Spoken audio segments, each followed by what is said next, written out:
Gaspard Delannuy de me remercier, mais c'est à moi de la remercier d'avoir organisé cette conférence afin de présenter mon livre La faillite du monde moderne, qui parle justement de la crise certes au départ financière, que tout le monde connaît, puisque les médias ne parlent absolument que de ça, les pseudo-fumeux sommets qui s'accumulent, sommets pour je ne sais quoi, européen, mondial, G20, G8, G12, G30, pourtant absolument rien ne change depuis déjà 5 ans. Bref, mais cette faillite économique, elle ne peut pas être traitée sans parler de la faillite morale, de la faillite sociétale, de la faillite spirituelle, de la faillite humaine du monde moderne. Donc je suis très heureux et honoré de votre présence.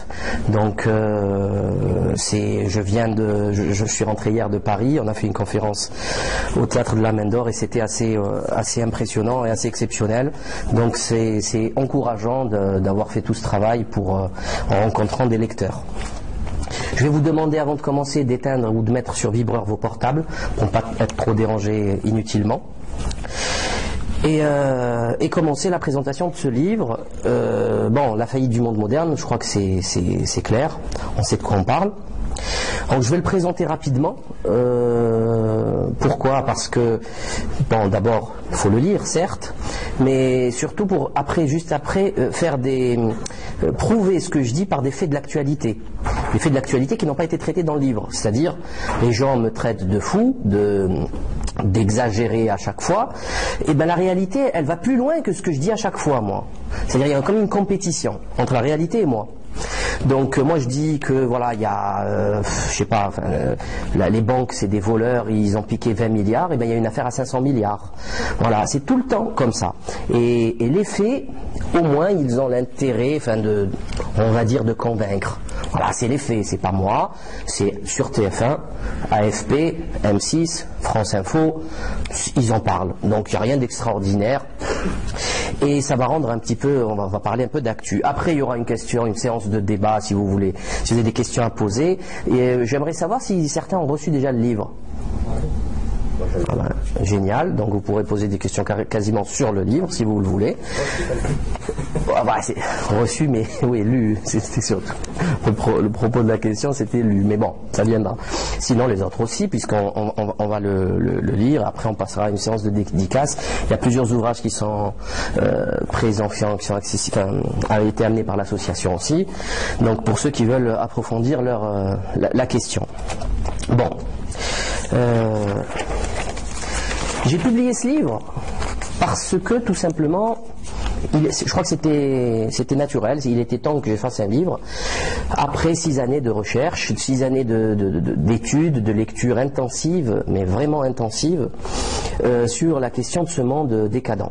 Donc j'ai réalisé des vidéos, des centaines de vidéos sur Internet, j'ai été censuré sur Dailymotion, j'explique un peu tout ça dans l'avant-propos. J'ai été censuré sur Dailymotion, j'ai changé de plateforme, je suis allé sur YouTube, je suis allé sur un peu partout, maintenant mes vidéos sont un peu partout. Elles ont été vues des millions de fois. Je frôlais le 3 millions de vues sur Dailymotion en 2009 quand j'étais censuré. Et ça marchait très très très bien. Pourquoi je faisais ces vidéos au départ? Parce que tout simplement c'était des formats 10 à 20 minutes maximum, c'est le format de l'époque. Et ma foi, vous le savez tous, les gens n'aiment plus lire, ils ne savent plus se concentrer, ils ne savent plus faire.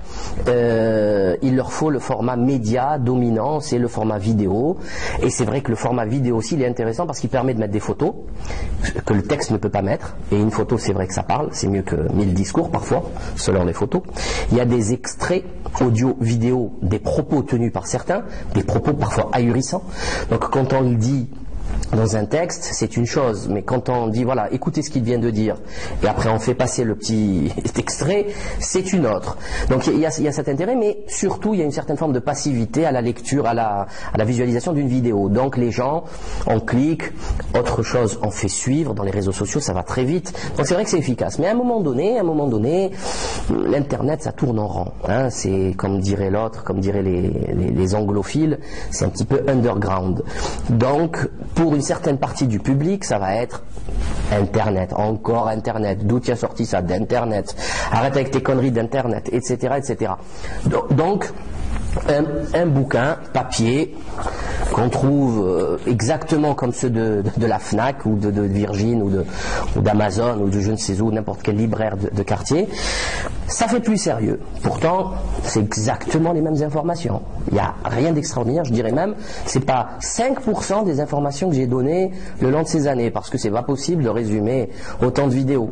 Mais effectivement, ça a un intérêt. L'intérêt donc de la crédibilité du travail, c'est comme ça, ça devient académique. Il y a aussi l'intérêt de l'information, elle est là. Voilà, Big Pharma, boum, chapitre sommaire, je lis et je trouve mes infos, je trouve les propos, les jugements, voilà, c'est précis. Donc quand je parle, j'ai des arguments. Je blablate pas, c'est pas une discussion de comptoir. Parce que sinon, souvent on m'envoie des mails, on me dit oui, mais comment convaincre? Ben, c'est très simple. En étant convaincu soi-même et en ayant les faits. On ne dit pas oui, mais c'est du poison, voilà, c'est du poison. Ben, ça veut rien dire ça, c'est du poison. Qu'est-ce qui est du poison dans le vaccin? L'hydroxyde d'aluminium, le formol, les cellules cancéreuses, le mercure, le thymérosal, si possible, quand ces produits ont été introduits dans ces vaccins, les polémiques, il faut citer des noms, des dates. Et là, on devient crédible. Des vidéos, silence en vaccine par-ci, Dr Marc Vercouter par-là, il y a les liens. Il y a 520 notes de bas de page, donc vous inquiétez pas. Ce livre, pour le traiter, pour le faire correctement, il vous faut au moins une année, facilement, pour quelqu'un qui travaille. Sinon, c'est plusieurs mois pour quelqu'un qui est au chômage, je vous le dis tout de suite. Donc, voilà, on a fait le tour de la question. Sur n'importe quelle question, il peut y avoir 10 textes vidéo à lire. Donc après la personne en face, si elle ne veut pas comprendre, ben c'est pas notre problème. Hein. Franchement, on n'est pas là pour sauver l'humanité. On est juste là pour essayer de faire réfléchir les gens. Donc ce bouquin s'est imposé de lui-même. Il m'a exigé beaucoup de travail. C'est très très rude, franchement, l'écriture. C'est pas facile. J'avais déjà écrit plusieurs textes, que j'ai rassemblés aussi, que j'ai remaniés sur Big Pharma, sur l'affaire Mera qui est en annexe lors des élections législatives, sur le Mediator aussi, j'avais fait la conférence sur le Mediator, que j'ai remanié, rajouté, j'ai fait un petit peu la mise à jour de l'affaire du Mediator. Donc, mais un ouvrage qui va essayer de synthétiser tout ça, et c'est un corps il faut qu'il soit cohérent, et c'est vraiment beaucoup de boulot. Mais il s'est imposé, il est là, tant mieux, et j'espère qu'il va trouver des lecteurs pour essayer de les convaincre. Dans tous les cas, de toute façon, il va clouer le bec à bien des imbéciles qui se prennent pour des lumières, alors que souvent ils ignorent absolument tout de tout, mais absolument tout. J'ai discuté tout à l'heure au téléphone avec un ami, un très bon ami, qui me parlait du 11 septembre sur l'affaire d'un témoin qui s'appelle William Rodriguez, que je traite dans le livre, et en lui disant que c'était un témoin quand même plus que correct, puisqu'il travaillait là-bas depuis 20 ans, que c'était un héros, il a sauvé plein de vies, et qu'il a fait des témoignages, des conférences dans le monde entier, et que son témoignage était recevable dans un tribunal. Et il me dit, mais pourquoi il n'a pas été alors reçu dans un tribunal? Parce qu'espèce d'abruti, il n'y a jamais eu d'enquête policière. C'est clair, non? Il n'y a pas eu d'enquête. Il n'y a pas. C'est une commission d'enquête. Et comme disait Clémenceau, quand on veut enterrer une affaire, on crée une commission. Donc tout ça, vous voyez, il y a des gens, c'est quelqu'un d'instruit, c'est quelqu'un de très intelligent, il est dans le combat, dans la lutte, mais il me sort une grossièreté pareille. Ça, c'est une grande bêtise. Ça, c'est profond, c'est grave, c'est quasiment psychopathologique. On ne peut pas prendre des décisions, avoir des avis sur des choses comme ça, alors qu'on ignore qu'il n'y a pas eu d'enquête policière. Une enquête policière, c'est une procédure, ça s'appelle une procédure. C'est peut-être pas exactement la même aux États-Unis qu'en France, mais en France on les connaît. Hein, voilà, il y a une procédure, une mise en examen, il y a un juge qui va dire oui, il y a des faits qui nécessitent, etc. Après ça passe dans un processus. Les flics après ils viennent, ils essaient de ramasser les preuves. Enfin, c'est compliqué tout ça, mais il n'y en a pas eu pour le 11 septembre. Pourtant il y a eu 3000 morts. C'est quand même assez curieux. Bref, donc voilà. Et l'objectif de ce livre, c'est donc de faire une synthèse de tout ce qui a été fait dans les différents domaines. Certes, mon domaine de prédilection, c'est la santé, c'est mon métier, mais j'ai traité énormément de l'économie, des médias, de politique, d'ésotérisme, d'occultisme, de pouvoir et de franc-maçonnerie. J'ai traité de social, de subversion, beaucoup. Donc j'ai traité un peu de tout ça et j'ai essayé de faire une synthèse. Pourquoi? Parce que je pense qu'il est inutile de continuer à faire des analyses pour ne pas le critiquer, mais je suis obligé parce qu'il commence à me fatiguer, comme Jovanovic. Il faudrait qu'il cesse de faire des analyses poussées sur les faits économiques et commencer à nous dire qui sont les coupables. Qui sont les coupables. Ne lui parlez pas de franc-maçonnerie, ça l'énerve. Donc, il faut commencer à citer les coupables. Qui a volé quoi? Qui a magouillé quoi? Quand même, il faut arrêter maintenant. Ça veut dire quoi? C'est une main invisible. Ceci n'est pas sérieux. Donc, à un moment donné, voilà, on essaye de s'élever de l'analyse, hein, de la loupe. Vous voyez, c'est un dessin que je mettais dans mes conférences en PowerPoint. Donc, c'est une loupe. Voilà, il faut s'élever un petit peu, essayer de voir tous les points, de faire une analyse globale pour essayer de comprendre qui, quand, comment, pourquoi, où va-t-on. Sinon, en fin de compte, on se perd. On peut gloser 4 milliards d'années sur la mafia financière ou sur Big Pharma. Mais au moins 1 milliard d'années, il y a de quoi faire. Il y a des scandales sur toute la planète. C'est des scandales qui traînent en longueur parce que la justice, elle est corrompue. Donc chaque jour, il y a une nouveauté. Chaque jour, il y a un nouveau truc. Il y a une nouvelle... ça suffit. À un moment donné, il va falloir qu'on se dise... C'est ce que j'ai fait par exemple le 11 septembre. À un moment donné, il faut arrêter avec le 11 septembre. Ça suffit. Ça y est, c'est bon. Il y en a eu 15 autres septembre à côté. L'Irak, c'est un 11 septembre. L'Afghanistan, c'est un 11 septembre. Le Pakistan, ils n'arrêtent pas de se faire bombarder par des drones. Il y a des morts civiles tout le temps. C'est un 11 septembre aussi. Faut arrêter maintenant. On va rester. Donc, il y en a encore qui demandent une réouverture d'enquête sur le 11 septembre. Ça va pas. On s'en fout. Tout le monde sait que c'est faux. On va pas demander une ouverture d'enquête sur l'affaire Mera. Ça n'a aucun sens. D'abord, il n'y en aura pas. Et secondo, on sait ce qui s'est passé. On sait que la version officielle est fausse, que c'était un coup pour créer des problèmes, une guerre civile, point. On le sait, point. Et les faits, le fameux tweet qu'a laissé Albert Chenouf, un des pères de la victime, expliquant que Prasquier lui avait demandé de retirer sa plainte contre Squarcini, l'ex-patron de la DCRI, pour moi, c'est signé, ça suffit. Hein, s'ils étaient vraiment sérieux, ils chercheraient à punir les défaillances du patron de la DCRI. C'est une grosse défaillance. Donc non, ils le protègent. Donc bon, ça pue. Voilà. Donc il faut arrêter d'essayer de chercher. On connaît les coupables. Il faut les dénoncer. Alors, le bouquin commence par une préface de Pierre d'Ortiguier qui m'a honoré de cette participation, puis un avant-propos dans lequel j'explique un petit peu tout ce qui vient d'être dit. Ensuite, il y a donc j'appelle ça mon algorithme de déchiffrage. C'est ce qui m'a permis un petit peu d'entrer dans la réalité assez démoniaque de ce monde, c'est le 11 septembre. C'est-à-dire quand on comprend qu'il y a des États qui sont prêts à tuer 3000 de leurs concitoyens, faire la guerre, tuer 500 000 Irakiens, partir en guerre mondiale partout, bombarder à de l'uranium appauvri, emprisonner des gens, les torturer, leur uriner dessus, les chiens, l'électricité, Guantanamo, Abu Ghraib, c'est des animaux, des barbares, des soldats quand ils reviennent chez eux, ils se tirent une balle dans le ciboulot parce qu'ils ont fait tellement d'horreur, il y a quelque chose qui cloche, ça part vraiment en vrille totale, c'est un monde de dingue. Et ce monde de dingue, il faut arrêter, cesser de l'appeler démocratie, c'est un monde de malades. Et c'est tout à fait normal, ça a commencé par un meurtre rituel de 3000 personnes, c'est quand même grave. Donc quand on comprend ça, on sait qu'il se passe des trucs bizarres. Le gars qui a le costume et la cravate, en fait, il n'est pas normal, il n'est pas moderne du tout. Il y a quelque chose derrière, c'est obligatoire. Donc j'ai traité succinctement de cette question du 11 septembre, que je refuse d'approfondir parce que ça ne sert à rien. Puis viennent, vous savez que le 11 septembre, pour moi, si je dois résumer l'affaire, c'est ni le bâtiment 7, ni les pirates qui sont encore vivants, ni l'absence d'avions sur le Pentagone. Maintenant, tout le monde est d'accord là-dessus. Hein, on n'a plus besoin de chercher les 86 caméras qu'on a refusé de nous donner, on ne sait pas pourquoi. On va laisser passer les contradictions physiques, hein, avec l'acier dont la température de fusion a baissé, la nanothermite, etc. On va laisser passer l'absence totale d'avions en Pennsylvanie. Il n'y a pas d'avion. Il n'y a pas. Bon, c'est pas grave, il y en a encore 50 000 des trucs comme ça sert à rien. Ce qui m'a intéressé pour clore le chapitre, c'était le délit d'initié. Bon, c'est signé. Donc il y a des gens qui ont spéculé 25 fois plus, qui ont vendu des actions d'American Airlines, United Airlines, AXA Assurance, etc. Donc les compagnies d'aviation impliquées dans l'attentat et les assureurs qui vont faire faillite, puisque voilà, ils vont devoir assurer des sommes qu'ils ne possèdent même pas.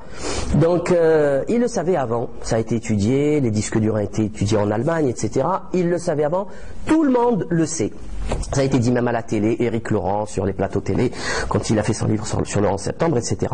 Donc, en fin de fine, le nerf de la guerre, c'est l'argent. Ce qui amène donc le chapitre argent.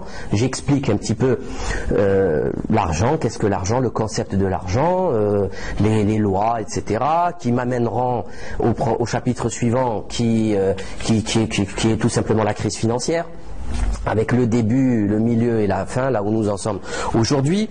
Donc c'est tout à fait naturel. Ensuite, on a quand on a traité de la crise financière et de l'argent, obligatoirement, on ne peut traiter, c'est-à-dire quand les banksters, on sait que c'est les banksters qui commandent.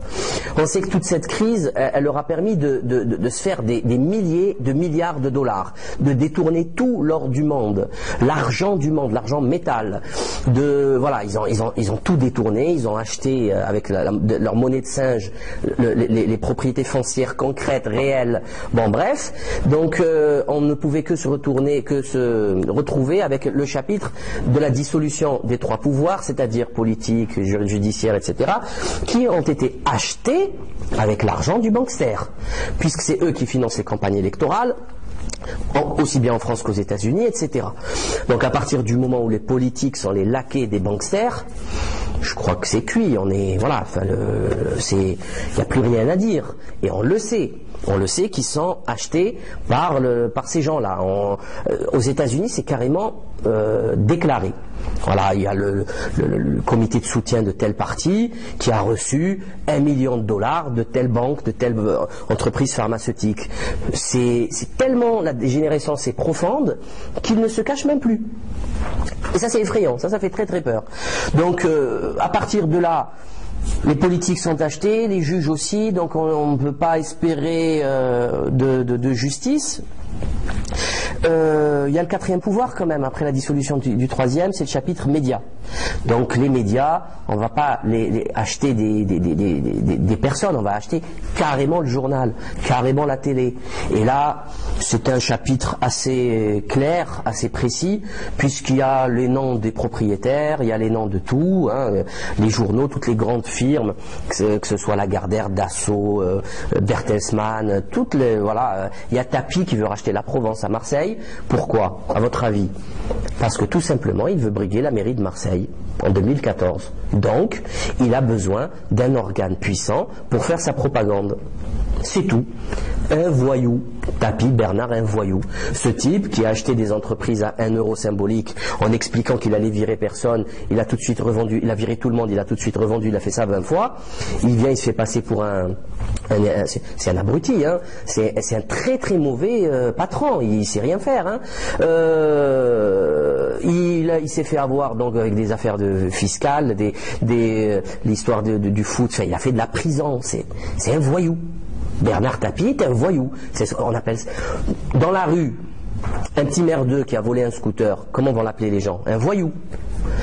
Un grand qui a fait ce qu'a fait Tapie, qui est allé en prison, pareil, c'est un voyou. Donc il veut s'acheter sa danseuse, ils appellent ça comme ça, pour faire sa propagande, pour gagner la mairie de Marseille, qui est quand même la deuxième, troisième ville de France. C'est quand même sérieux tout ça. Bref. Donc, j'ai traité aussi d'un aspect très intéressant concernant la subvention de ces médias. Hein, c'est quand même grave. Hein. Vous savez qu'ils sont tous en ruine, en faillite totale, et ils sont subventionnés par l'argent public. Ils ont des aides plus importantes que les denrées de première nécessité, le blé, le lait, l'huile. Hein, la TVA, ils ont des TVA à 2%. C'est délirant. C'est-à-dire que pour le système, votre propagande, votre subversion, mentir au peuple doit être subventionné plus que de nourrir le peuple. C'est quand même délirant. Et c'est la réalité. Il leur passe des campagnes, l'État leur passe des campagnes de publicité pour leur mettre remplir leur caisse, leur trésorerie. On leur offre les timbres d'envoi, par exemple des abonnements pour les moins de 18 ans, des trucs comme ça, gratuits, subventionnés par l'État. Ça, il faut le savoir, parce que autrement, ces journaux n'existeraient pas. Il n'y a plus personne qui les lit. Ils font faillite tous. Et à chaque fois, ils sont rachetés par des milliardaires. À chaque fois, c'est systématique. Le Monde vient d'être racheté quand même par un triumvirat de milliardaires. Berger, Pigasse et Niel de Free. Un bankster. Berger, c'est Yves Saint Laurent. Et Niel, c'est Free. Donc 3 milliardaires pour acheter Le Monde. Dont le patron, le directeur vient de décéder. Tant mieux d'ailleurs. Une racaille en moins. Et j'ai vu un communiqué du directoire de lecture de je ne sais quoi qui nous expliquait l'extraordinaire génie d'Éric Israélevitch, qui était économiste de 86 à 2000, puis maintenant quelques années directeur. C'est un abruti qui n'a jamais rien vu venir de la crise, dont on a fait un panégyrique assez extraordinaire. Hein. C'est quasiment Jean Moulin. Hein. Il faut le lire, ce truc. C'est extraordinaire. C'est-à-dire, c'est un abruti qui n'a jamais rien vu venir. Ni de subprime, ni de CDS, rien. Et là, il est décédé, c'est un gros travailleur, un écrivain de talent, un journaliste, un expert, bla bla bla bla bla bla. C'est du mensonge.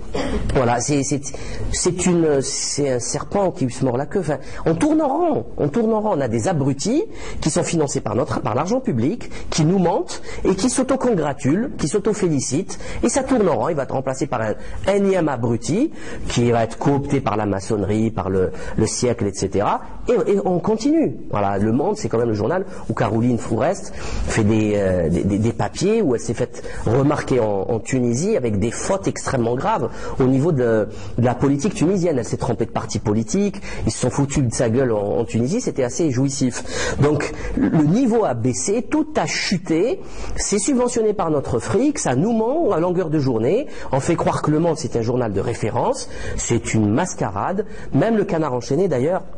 C'est une pure mascarade, c'est des gauchistes, athéistes, ils ne ratent pas une seule occasion pour se moquer des croyants, alors que c'est complètement obsolète, il n'y a plus de croyants, enfin, ça n'a aucun sens.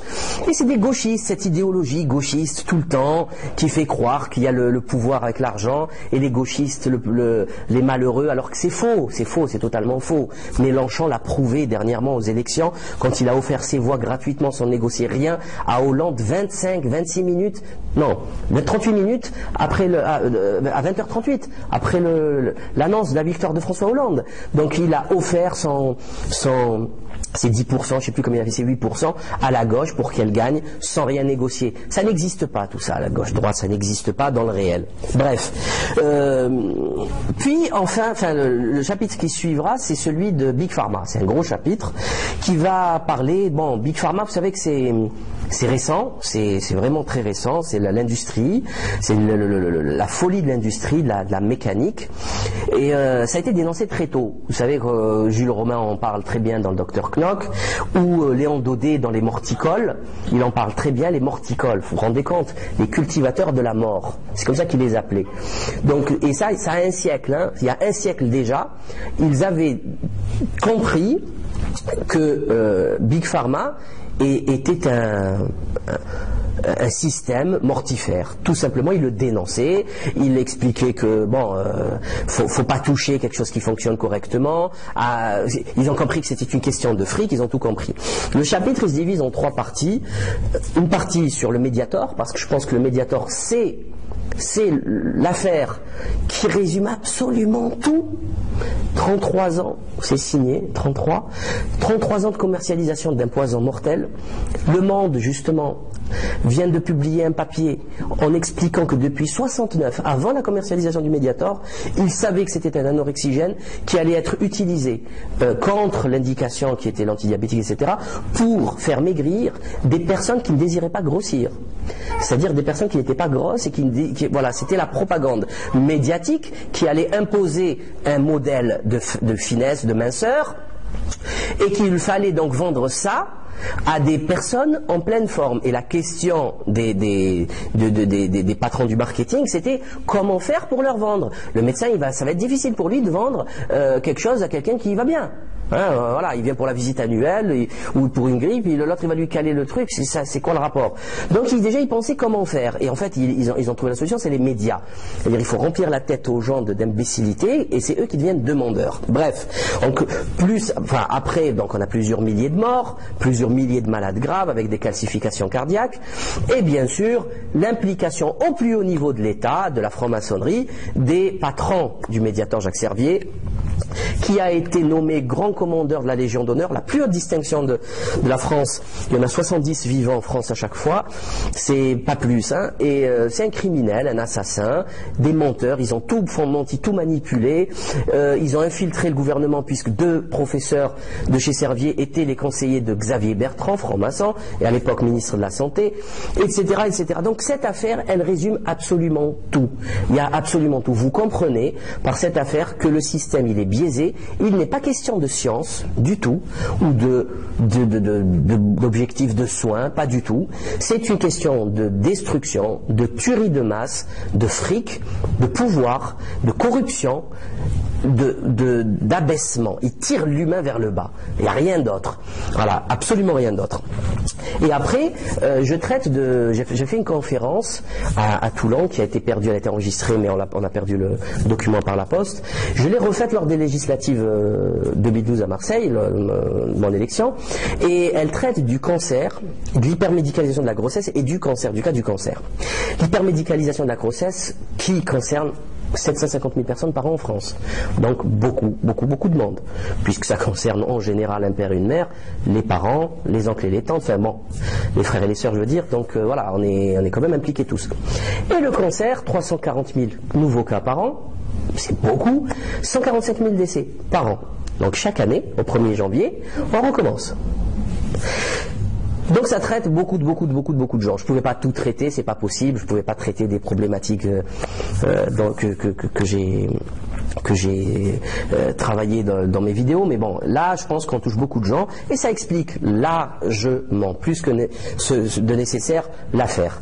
Donc bon, l'hypermédicalisation de la grossesse, je vous invite à voir la vidéo bien sûr, ou à lire le livre.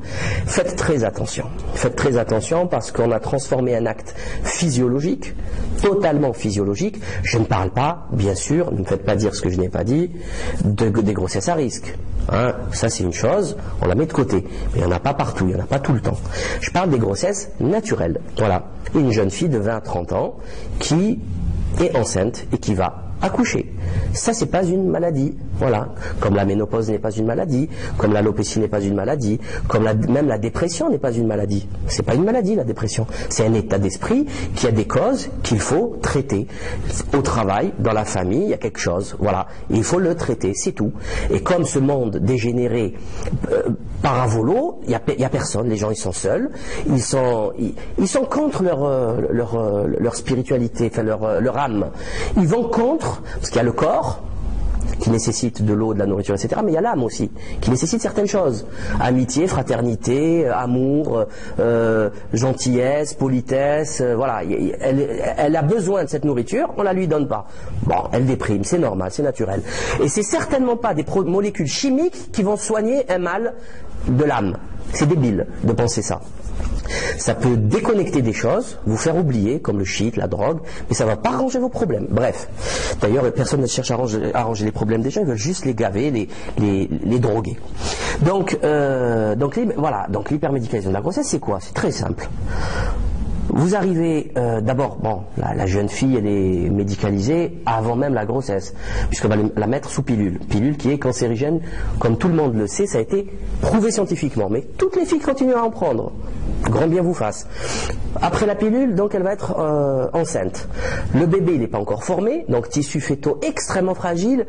Échographie sur échographie, sans oublier les échographies de confort et de familial, échographie en couleur 3D qu'on filme comme entre papy et à mamie. Très bien. Comme ça, on brûle bien les tissus fœtaux. C'est très très bien, c'est très intelligent. D'ailleurs, c'est interdit. Il y a même les autorités qui le disent. Il faut éviter, comme la peste, les échographies inutiles. On fait une échographie quand il y a un problème. Bref. Ensuite, bon, ça va être l'accouchement. L'accouchement, c'est si vous êtes dans une clinique véreuse, on va vous faire la totale, césarienne, et péridurale, etc. Des actes extrêmement risqués, enfin extrêmement risqués, non, c'est faux de le dire, mais qui contiennent beaucoup de risques, qui sont tout de suite évacués grâce à des papiers qu'on va vous faire signer. Donc, ils sont protégés, pas vous. Hein, je cite absolument tous les effets secondaires que peuvent avoir les césariennes, les péridurales, etc., etc. Ça peut être des paralysies des membres inférieurs, ça peut être une balafre pour la césarienne sur le bébé, ça peut être, ça peut être beaucoup de choses. Une limitation du nombre de naissances, ça peut être une destruction des tissus érectiles, vaginaux, qui va détruire le plaisir sexuel du couple. Ça peut être beaucoup de choses. Ça serait, franchement, c'est intéressant que les gens le sachent, ça. Une femme qui rentre dans un hôpital, enfin, c'est pas une bagnole, hein, on change pas un pneu et on sort. Hein. Faut arrêter. Il y a des choses qu'on contrôle pas. Ils vous injectent des trucs, ils regardent. Hein. Et bon, bref. Lisez ce chapitre, il va vous intéresser. Vous regardez la vidéo pour les dames là, et ça va vous donner une petite idée de ce que c'est. Et faites-le en conscience. Vous prenez, voilà, oui, ok, je suis d'accord. Je prends des risques, mais au moins je sais. Je suis d'accord, je prends des risques, je signe. Voilà. Donc, tout ça pour expliquer que l'hôpital s'est transformé en train fantôme de l'horreur. Toutes les 30 secondes, il y a quelqu'un qui vient vous expliquer, oui, si vous ne faites pas ça, l'enfant va mourir. Alors si vous ne faites pas l'échographie, vous vous rendez compte, ça va être un trisomique, ça va être un ceci, ça va être un cela. Si vous ne faites pas la vitamine D, c'est le rachitisme, la vaccination et je sais pas quoi, il va avoir ceci, il va avoir cela, mais il va mourir. Mais c'est hallucinant. Hallucinant. À un moment donné, on se pose des questions. Par contre, il n'y a personne qui va vous pousser sérieusement à allaiter le bébé. Ils ne peuvent pas. Le système, il ne fonctionne pas pour l'allaitement du bébé. Les femmes travaillent. C'est impossible. On ne peut pas allaiter le bébé. C'est 3 mois, point. En Scandinavie, c'est plus. Il y a plus de congés maternité. Mais si on prend 2 ans de congés maternité, il n'y a plus de carrière professionnelle. Donc là, il y a un blocage. Il y a un modèle social qui bloque et qui impose un traitement médical qui va avec le modèle social. Sauf que le lait maternel, je cite un petit peu ce qu'il contient, sa composition, notamment le colostrum des 3-4 premiers jours, la première semaine, puis le lait lui-même, c'est un élixir de jouvence. C'est quelque chose d'extraordinaire. On ne sait pas aujourd'hui ce que contient le lait maternel. On ne sait pas tout. Hein, il faut être clair là-dessus. Donc, comment avoir le culot de me vendre du Gigose en m'expliquant que c'est excellent? Ils savent pas ce qu'il y a dans le vrai. Alors ils peuvent pas me dire qu'ils ont fait un truc équivalent. Bon, donc il n'y aura certainement pas de cellules immunitaires, macrophages, immunoglobulines de toute la liste, etc. Il n'y en aura pas, parce que ça, il n'y a que le système immunitaire qui sait le fabriquer. Donc certainement pas les cochonneries de plâtre là qui vous vendent de Gigose pleines d'anti-agrégants en aluminium. C'est de l'aluminium, vous faites bouffer à votre enfant de l'aluminium. Bravo, super, très bien. Bon, bref, donc on vous pousse à faire des injections de produits chimiques, on vous empêche ou on vous pousse pas à lui donner des produits naturels gratuits. Je parle aussi des couches, etc., des couches lavables qui permettent l'aération et la diminution de traitement d'eau avec les pommades pour les rougeurs, qui permettent de garder les testicules à température inférieure à 37 degrés, etc. D'où les mauvais scores des spermogrammes modernes qui ont chuté et avec des infertilités gravissimes.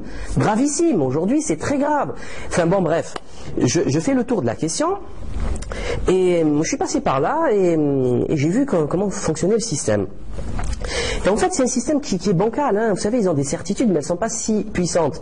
Parce qu'il suffit de leur poser 2-3 questions, le type il bug. Ou la femme en face de vous, elle bug. Ah bon? Ah oui, c'est vrai. C'est-à-dire que ça fait 30 ans, merci, ça fait 30 ans qu'ils font quelque chose et ils ne se sont jamais posé la question du pourquoi. Je vais vous donner un exemple, ça m'est arrivé personnellement. Je voulais donner à mon fils de la vitamine D, je crois. Je lui dis qu'est-ce que c'est? Il me dit c'est la vitamine D. Je lui dis je peux voir les excipients s'il vous plaît, je veux voir ce qu'il y a dedans. Vitamine D, d'accord, ok, il n'y a pas de souci, on sait ce que c'est.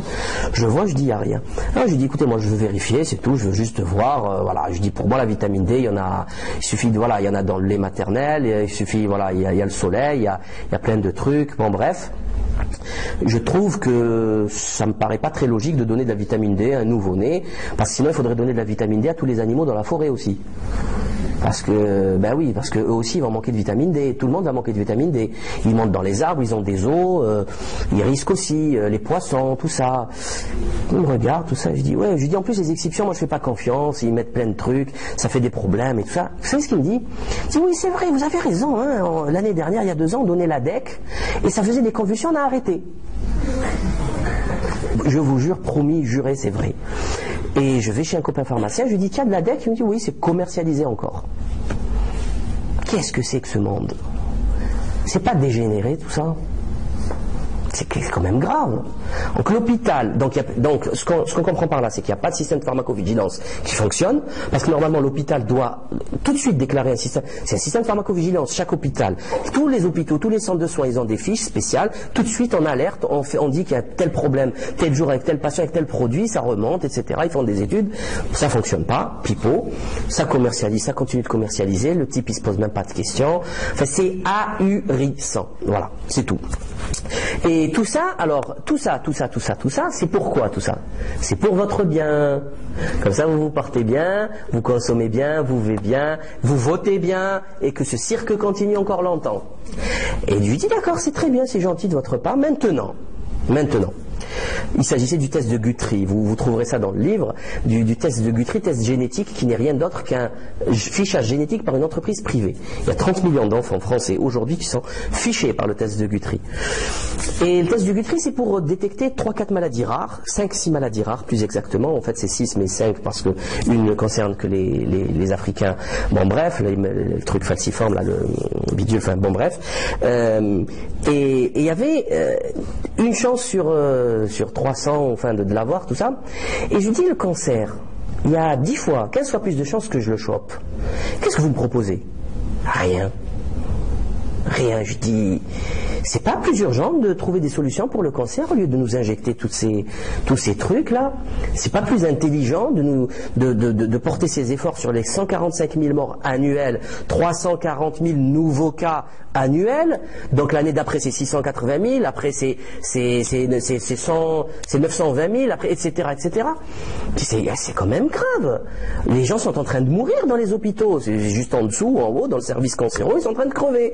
Qui fait quoi pour ces cas? Rien. On a perdu la guerre contre le cancer puisqu'on ne soigne pas le cancer. Puisqu'une étude australo-américaine explique, elle a été publiée par le docteur Alain Scoy, qui explique que l'espérance de vie au-delà de 5 ans pour toutes les chimiothérapies est de 2,7% ou 6%. Au-delà de 5 ans. À dire, ah oui, en prenant 2-3 ans, vous êtes vivant, oui, je suis guéri. Mais vous ne passerez pas les 5 ans, pour une grosse partie. 97% en général, c'est un petit peu la majorité. Hein. On gagne une élection à 97%. Donc je pose cette question, pas de réponse.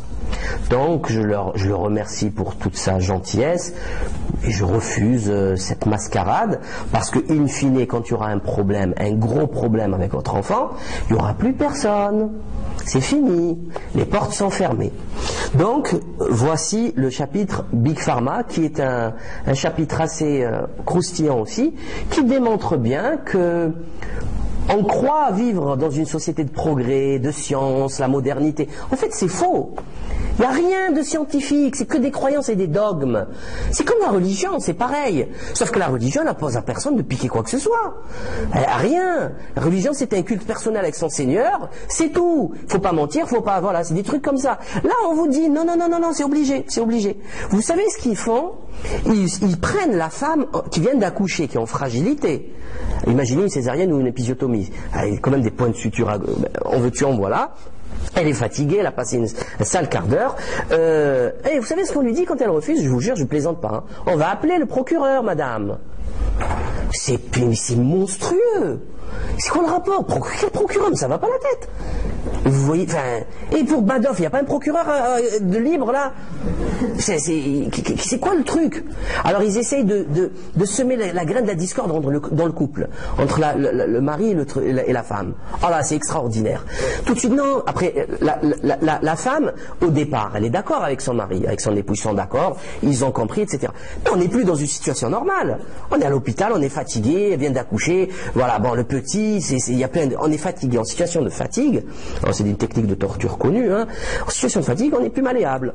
Donc, voilà, c'est aussi manque de sommeil, ça s'appelle. C'est le principe même d'une garde à vue. On fait manquer de sommeil au gars pour qu'il craque un petit peu. Donc, et il profite de ça. Il profite de ça, pourquoi? Pour vacciner. Mais de quoi je me mêle? De quoi je me mêle? Donc on est vraiment, c'est des genres de, vous savez, c'est comme les témoins de Jéhovah. Pareil, c'est tous des petits témoins de Jéhovah avec leurs petits trucs. Là, ils arrivent avec leur doctrine. Là, ils disent non, il faut. Ah bon? Oui, mais non, il faut. Attendez, vous avez vu ça? Alors, si vous êtes vraiment sûr de vous, vous connaissez votre sujet, vous parlez bien, etc., vous les perturbez. Vous les perturbez, mais grave. Voilà. Parce que j'ai fait des gros dégâts là-bas. J'ai distribué des trucs et tout, j'ai fait des très gros dégâts. Par contre, si vous n'êtes pas bien, c'est pas votre domaine, et ma foi, encore heureux, on n'est pas tous calés en médecine, etc. Ils vous mangent, ils vous croquent tout cru. C'est pas possible. C'est pas possible. Ils appellent tout le monde, il y a tout le service qui vient. Hein. Pourquoi vous voulez pas le Guthrie? Mais ça va pas, mais comment? Mais si, il faut le Guthrie, mais vous vous rendez compte s'il a ça? Je m'en fous, c'est mon problème. De quoi je me mêle? Je m'en fous. De quoi je me mêle? C'est votre fils? Vous allez le nourrir jusqu'à 18 ans? Non. Alors de quoi je me mêle? Occupez-vous de vos affaires. Vous m'avez proposé, c'est fini. Merci. Pourquoi cette pression psychologique? Pourquoi ce chantage? Là, on n'est plus dans la médecine. On a quitté la médecine. On est dans le chantage psychologique. Oui, mais il va mourir, Oh, si on n'est plus dans la médecine, moi je m'en vais. Bon, vous êtes ici pour répondre à des questions médicales, à détecter des symptômes, pour trouver l'étiologie, pour me soigner. Vous n'êtes pas ici pour me faire peur, monsieur. Il a une chance sur bidule d'avoir des maladies rares. Soignez déjà le diabète, l'hypertension, l'autisme, avec des chiffres astronomiques. On était à 1 sur 10 000 naissances, on est à 1 naissance sur 300 filles autistes et 1 naissance sur 150 garçons autistes. Ça vous intéresse pas de soigner cette maladie? Au lieu de venir nous emmerder avec votre Guthrie? On n'est plus dans la maladie rare à 1 naissance sur 150. Hein. Par contre, il n'y a pas de test pour l'autisme. Et toutes les maladies auto-immunes qui sont en train de sortir, le Crohn, etc., c'est le corps humain qui est en train de s'attaquer lui-même. Et on sait que c'est la vaccination. Bref. Donc je pense que c'est la quintessence du monde, de la décadence du monde moderne, puisqu'il y a tout dans ce système aussi. C'est qu'il y a le fric, il y a la technique, puisque Big Pharma va vous dire c'est la technologie, c'est le génie génétique, c'est les trucs, les nanobidules, ils vont vous faire peur, ils vont vous impressionner par la technique. Il y a tout, il y a le dogme, il y a la corruption des politiques, il y a tout dedans. Bref. Mais pour expliquer aussi pourquoi les gens sont devenus aussi stupides à croire ces morticoles, c'est qu'il y a quand même une subversion qui a été opérée sur eux depuis maintenant quelques décennies. Une vraie subversion. Une subversion minutieuse, de grande échelle, vraiment quelque chose d'assez exceptionnel qui a été fait. Et cette subversion, c'est un art. C'est un art. Sun Tzu en parle dans l'art de la guerre. J'en ai souvent parlé, j'ai parlé d'Yuri Bezmenov, Mikhail Schumann, qui était un transfuge du KGB aux États-Unis, qui a fait des conférences, il a écrit des livres, il parlait justement des étapes de la subversion militaire. Sauf que cette subversion, elle avait un intérêt, c'était celui de prendre des villes, mais après de les faire prospérer. Et ça durait des milliers d'années, c'est l'empire chinois, etc. Là non, là c'est une subversion pour détruire totalement l'être humain. Et que lui proposer à la place du système qu'on veut lui enlever, hein? Par exemple, parce qu'il faut revenir quand même aux faits, on a coupé la tête du roi, 1789. On est en France, on est dans un système royaliste, pas bien, pas bien, caca, le roi, faut tuer. On coupe la tête. Très bien. Pourquoi pas? Qu'est-ce que vous nous proposez à sa place? Ah oui, le progrès, vous allez voir, la modernité, super. Les lumières, on va vous illuminer. Vous étiez dans les ténèbres. D'accord, ok, on prend. Bien, beau projet. Qu'est-ce qui se passe in fine? On fait le constat. En fait, on est pire, on est dans des ténèbres encore plus profondes. Il n'y a absolument rien de ce qu'ils disent qui a été appliqué. Rien. C'est que des sauvages. Ils font que tuer, pour le fric, pour l'argent. N'importe qui maintenant peut prendre le pouvoir, n'importe quel pacoulin, n'importe quel truand peut gagner des élections en achetant les gens. Enfin, c'est complètement ahurissant. Et on a changé quoi? En enlevant la religion, on a mis une autre religion à sa place. C'est la franc-maçonnerie. Et on a continué comme ça. Et ça, c'est important de revenir sur des choses simples, basiques, fondamentales. Qu'est-ce qu'on nous a promis? Qu'est-ce qu'on a mis en place? Et qu'est-ce que j'ai aujourd'hui? C'est comme ça qu'on fait tout le temps, on fait des bilans, on fait des bilans. Toutes les administrations, il y a la Cour des comptes qui est là pour faire des bilans. On a fait une loi, un décret pour, par exemple, l'embauche des jeunes, bidule, tout ça. Au bout de 3 ans, on fait le bilan. Est-ce que ça a marché, est-ce que ça n'a pas marché? En général, ça ne marche pas, mais bon, c'est une autre affaire. Pour votre business aussi, personnel, les examens à la fin de l'année, c'est quoi? C'est un bilan de l'année, tout simplement. Est-ce que tu as révisé cette année? Si tu n'as pas révisé, ben, tu auras de mauvaises notes, point, mon petit. Oui, mais non. Tu as révisé, tu as de bonnes notes. Point. Il n'y a pas d'histoire. Tout le temps, on fait des bilans. Et il serait judicieux de faire ce bilan, quand même. Donc, la subversion, par contre, moi je l'ai traité, j'ai pris... C'est un sujet extrêmement vaste. Vraiment. Beaucoup de petites techniques. En annexe aussi, il y a des techniques aussi de subversion. Mais c'est vraiment quelque chose de très vaste. Elle consiste en quoi? Elle consiste à faire une diversion des problématiques essentielles. Ça, c'est la première des choses. C'est-à-dire que, bon, le problème, c'est quoi? C'est la crise, c'est la politique, c'est la franc-maçonnerie. Pourquoi toutes les affaires à plusieurs milliards, ils sont impliqués dedans? La pédophilie institutionnalisée, la drogue, pourquoi les flics, ils font le trafic de drogue dans la BAC Nord de Marseille? On l'a toujours dit. Ben là, maintenant, c'est fait. Pourquoi ils font du proxénétisme? C'est l'affaire du Carlton de Lille avec DSK. Enfin, bon, bref, voilà, c'est des choses quand même assez graves. On parle de choses très graves, hein, extrêmement graves. Donc, et j'ai traité donc de la subversion de plusieurs manières. Alors bon, donc ce que je disais, la diversion, puis des techniques pour détruire le cerveau des gens, pour les rendre bêtes. C'est tout. Les rendre stupides, mais vraiment stupides, hein, stupides à un point inimaginable. Et là, ça se fait, là c'est très vicieux. Alors, il y a 6 grands chapitres. D'abord le chapitre média. Chapitre média qui va contenir l'objet et le fond et la forme. C'est-à-dire l'objet télé. J'ai fait des conférences, on a fait des conférences, j'ai fait des vidéos sur le TV Lobotomie, le livre de Michel Desmurger, qui parle des dangers de la télévision en tant qu'objet. C'est-à-dire la fabrication de synapses neuronales. Avec la télévision, vous fabriquez moins de synapses. On parle de plusieurs milliards de synapses, hein. J'ai donné les chiffres, c'est effrayant comme chiffre, hein. Ça fait même mal à la tête. Qu'il y ait autant de trucs dans une si petite boîte crânienne, c'est vraiment effrayant. Mais bref, c'est la réalité. Il y a des synapses, il y a des dendrites, ça s'appelle comme ça. Et avec la télé, ils ont fait des tests bidules. Quand on n'excite pas le cerveau avec des objets réels, il fait jusqu'à 25% moins de synapses. Ils ont fait ça sur des souris, etc. C'est-à-dire qu'un enfant, c'est 1 milliard de fois mieux pour lui de jouer avec un Lego que de regarder la télé, où il y a 4 milliards de Lego, ou des cours, ou Baby TV, etc. Ça le rend bête, ça le rend stupide, parce qu'il n'y a aucune interactivité, rien. Alors que là, il fait ça, après il va apprendre à le fermer. Après il le tourne, il voit des couleurs, il les touche, la texture, l'odeur. C'est monstrueux ce qui se passe.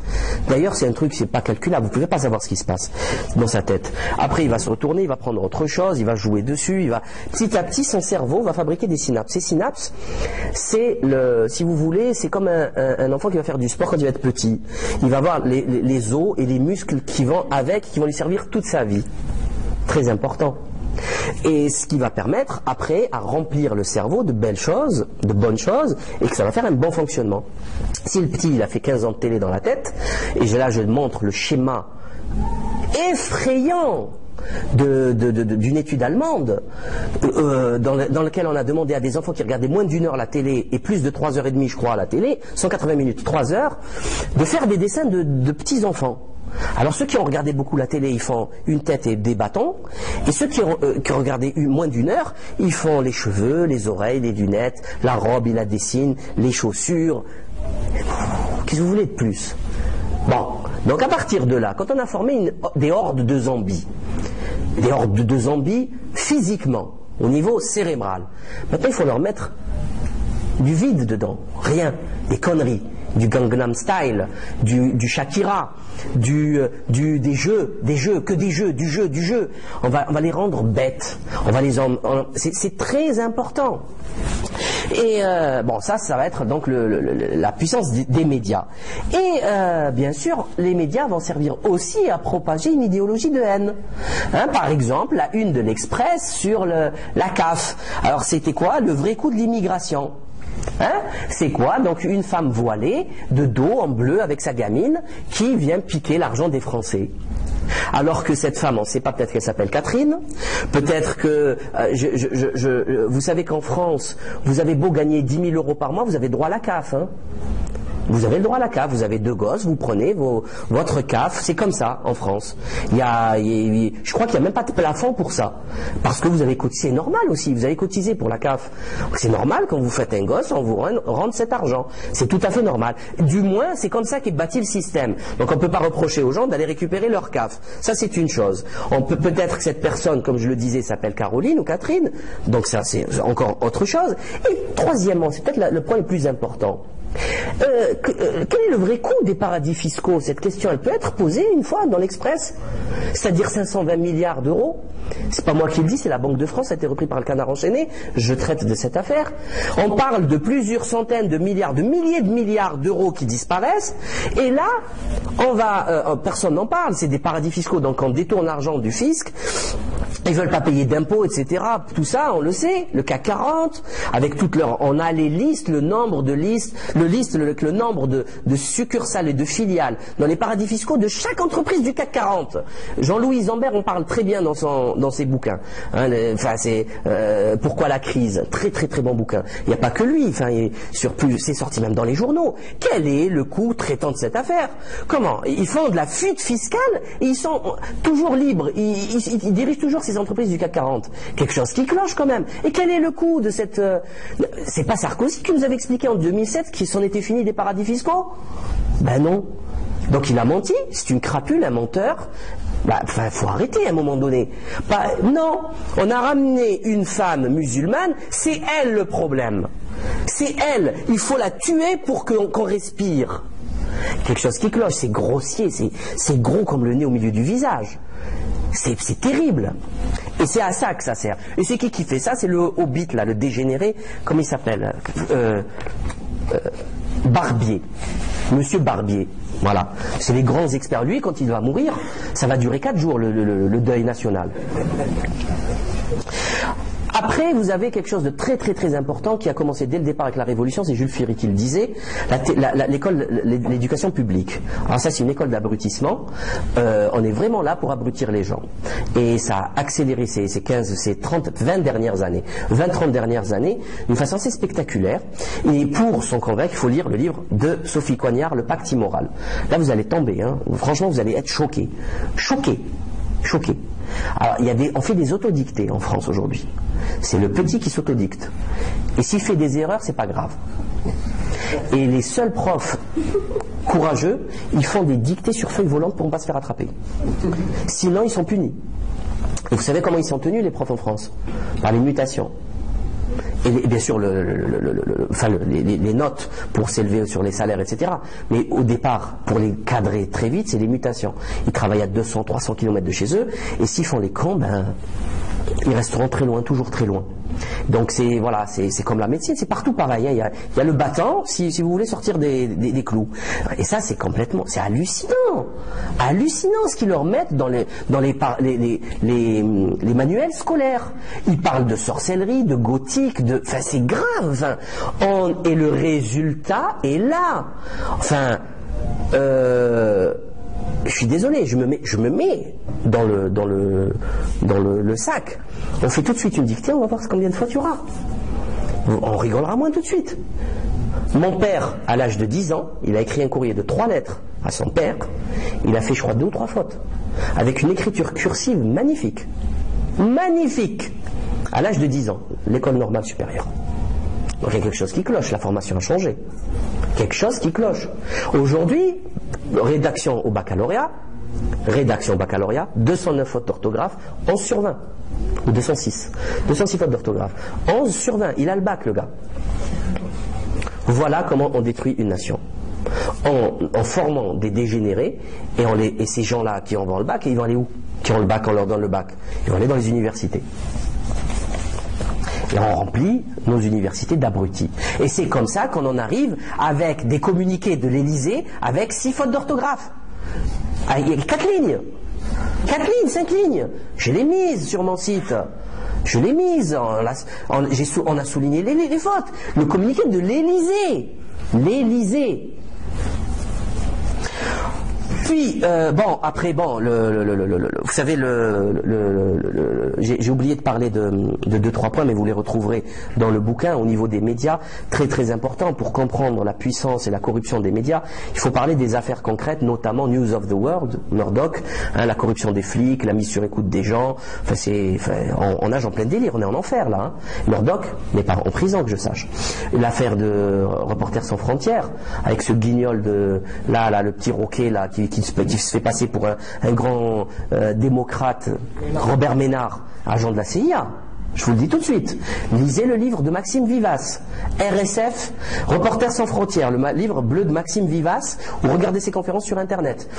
Lisez le livre de Maxime Vivas, RSF, Reporters sans frontières, le livre bleu de Maxime Vivas, ou regardez ses conférences sur Internet. Je l'ai lu le livre, c'est effrayant. Financé par la NED, la CIA, le fric, l'idéologie, tout. Il protège les Américains systématiquement. Enfin, bon, il y est plus, certes, mais le RSF, mettons Ménard de côté. RSF, c'est une création de la CIA pour contenir le mécontentement. Voilà. Ça, c'est de la vraie technique de subversion. C'est-à-dire même les mécontents, ils sont avec le camp d'en face. Bon, la caste politique, là, c'est simple, c'est très simple. Il y a eu l'éducation nationale pour le niveau primaire, bidule jusqu'au bac, et après, il y a l'université. L'université, c'est très simple. Vous fabriquez l'ENA. ENA, qui en verlan veut dire Anne, c'est une usine de bourricots.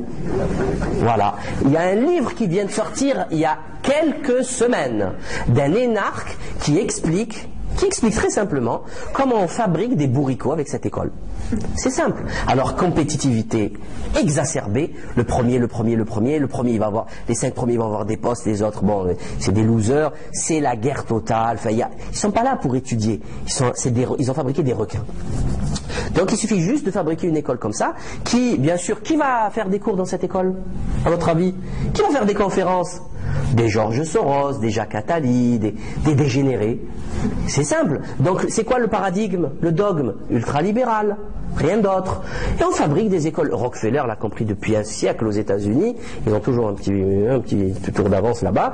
Et c'est aussi simple que ça. Ils ont fabriqué des élites qui leur mangent dans la main, puisque c'est tout leur paradigme intellectuel et l'empire. Voilà, c'est tout simple. Et c'est ce qui nous donne des promotions complètes qu'on voit au gouvernement. C'est tous des copains, des cousins et des coquins. Ils se marient entre eux, Hollande royale, etc. C'est les parrains des uns et des autres pour les enfants. Voilà, et on tourne en rond. Quatrième technique de subversion, c'est la destruction de la cellule familiale. Ça, on peut dire que on le met en premier, mais c'est le plus important, certes, mais c'est tout s'interconnecte. La destruction de la cellule familiale, c'est pas compliqué. On a dit à la femme qu'il fallait qu'elle s'émancipe, donc il fallait qu'elle travaille. Donc c'est qui va éduquer ses enfants? C'est l'école de la République. Vous voyez le lien. Après, on va lui expliquer qu'elle est l'égale de l'homme, alors que pas du tout. Comme l'homme n'est pas l'égal de la femme, hein. On n'est pas égaux, point. Voilà, chacun son rythme, chacun sa physiologie, sa physionomie. On n'est pas égaux, on est différents, on est complémentaires. C'est magnifique, c'est ce qui fait le charme. Donc il faut arrêter de délirer avec ces histoires. Sinon, si on est égaux, je veux voir un championnat de foot mixte. Je veux voir des combats de boxe mixtes. Si on est égaux, je veux voir ça tout de suite.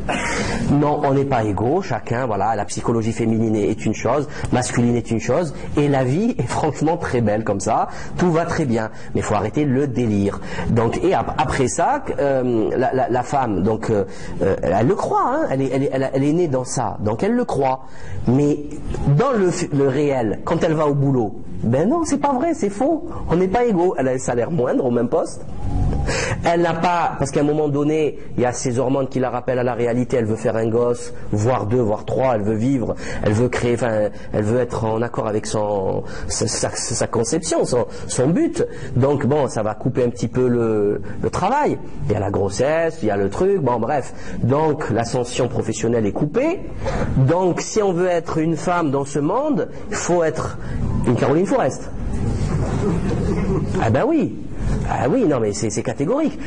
Pourquoi ? On est dans un système mercantiliste. C'est l'argent, l'argent, l'argent. Hier, j'étais dans un magasin à Paris. J'étais devant la porte parce qu'il faisait froid et j'attendais mon épouse et le surveillant il me fait « S'il vous plaît, vous ne pouvez pas rester là, il y a le compteur d'entrée et de sortie. » Il y a un compteur qui calcule le nombre d'entrées et de sorties pour voir le chiffre d'affaires, les jours, pour comment ça se fait qu'aujourd'hui il y a eu 400 clients, qu'il y a eu tel chiffre, là il y a eu 600 clients, il y a eu moins de chiffres, ça veut dire que vous travaillez pas bien. C'est des malades mentaux. C'est des fous. Qu'est-ce que ça veut dire? Ça n'a aucun sens. Vendre la bonne marchandise, elle se vendra au bon prix, c'est tout. C'est tout. Vends quelque chose de correct, de joli, à un bon prix, point. Ça se vendra. Ça, la pub, elle se fera. Mais non, ils grattent le centime près. Le centime près. Donc une femme qui n'est pas là, qui n'a pas suivi le truc, vous croyez quoi? Il va lui faire des cadeaux? Mais il n'en a rien à cirer, c'est une perte. C'est une perte sèche. Ils embauchent même pas s'ils voient la femme, elle est jeune, elle vient de se marier, bidule, il va trouver une excuse pour pas l'embaucher parce qu'il sait qu'elle va être enceinte dans pas longtemps. C'est comme ça que ça fonctionne, les embauches en France. Donc il faut arrêter le délire, c'est contradictoire. Le choix économique sociétal est violent. Il est contre la maternité.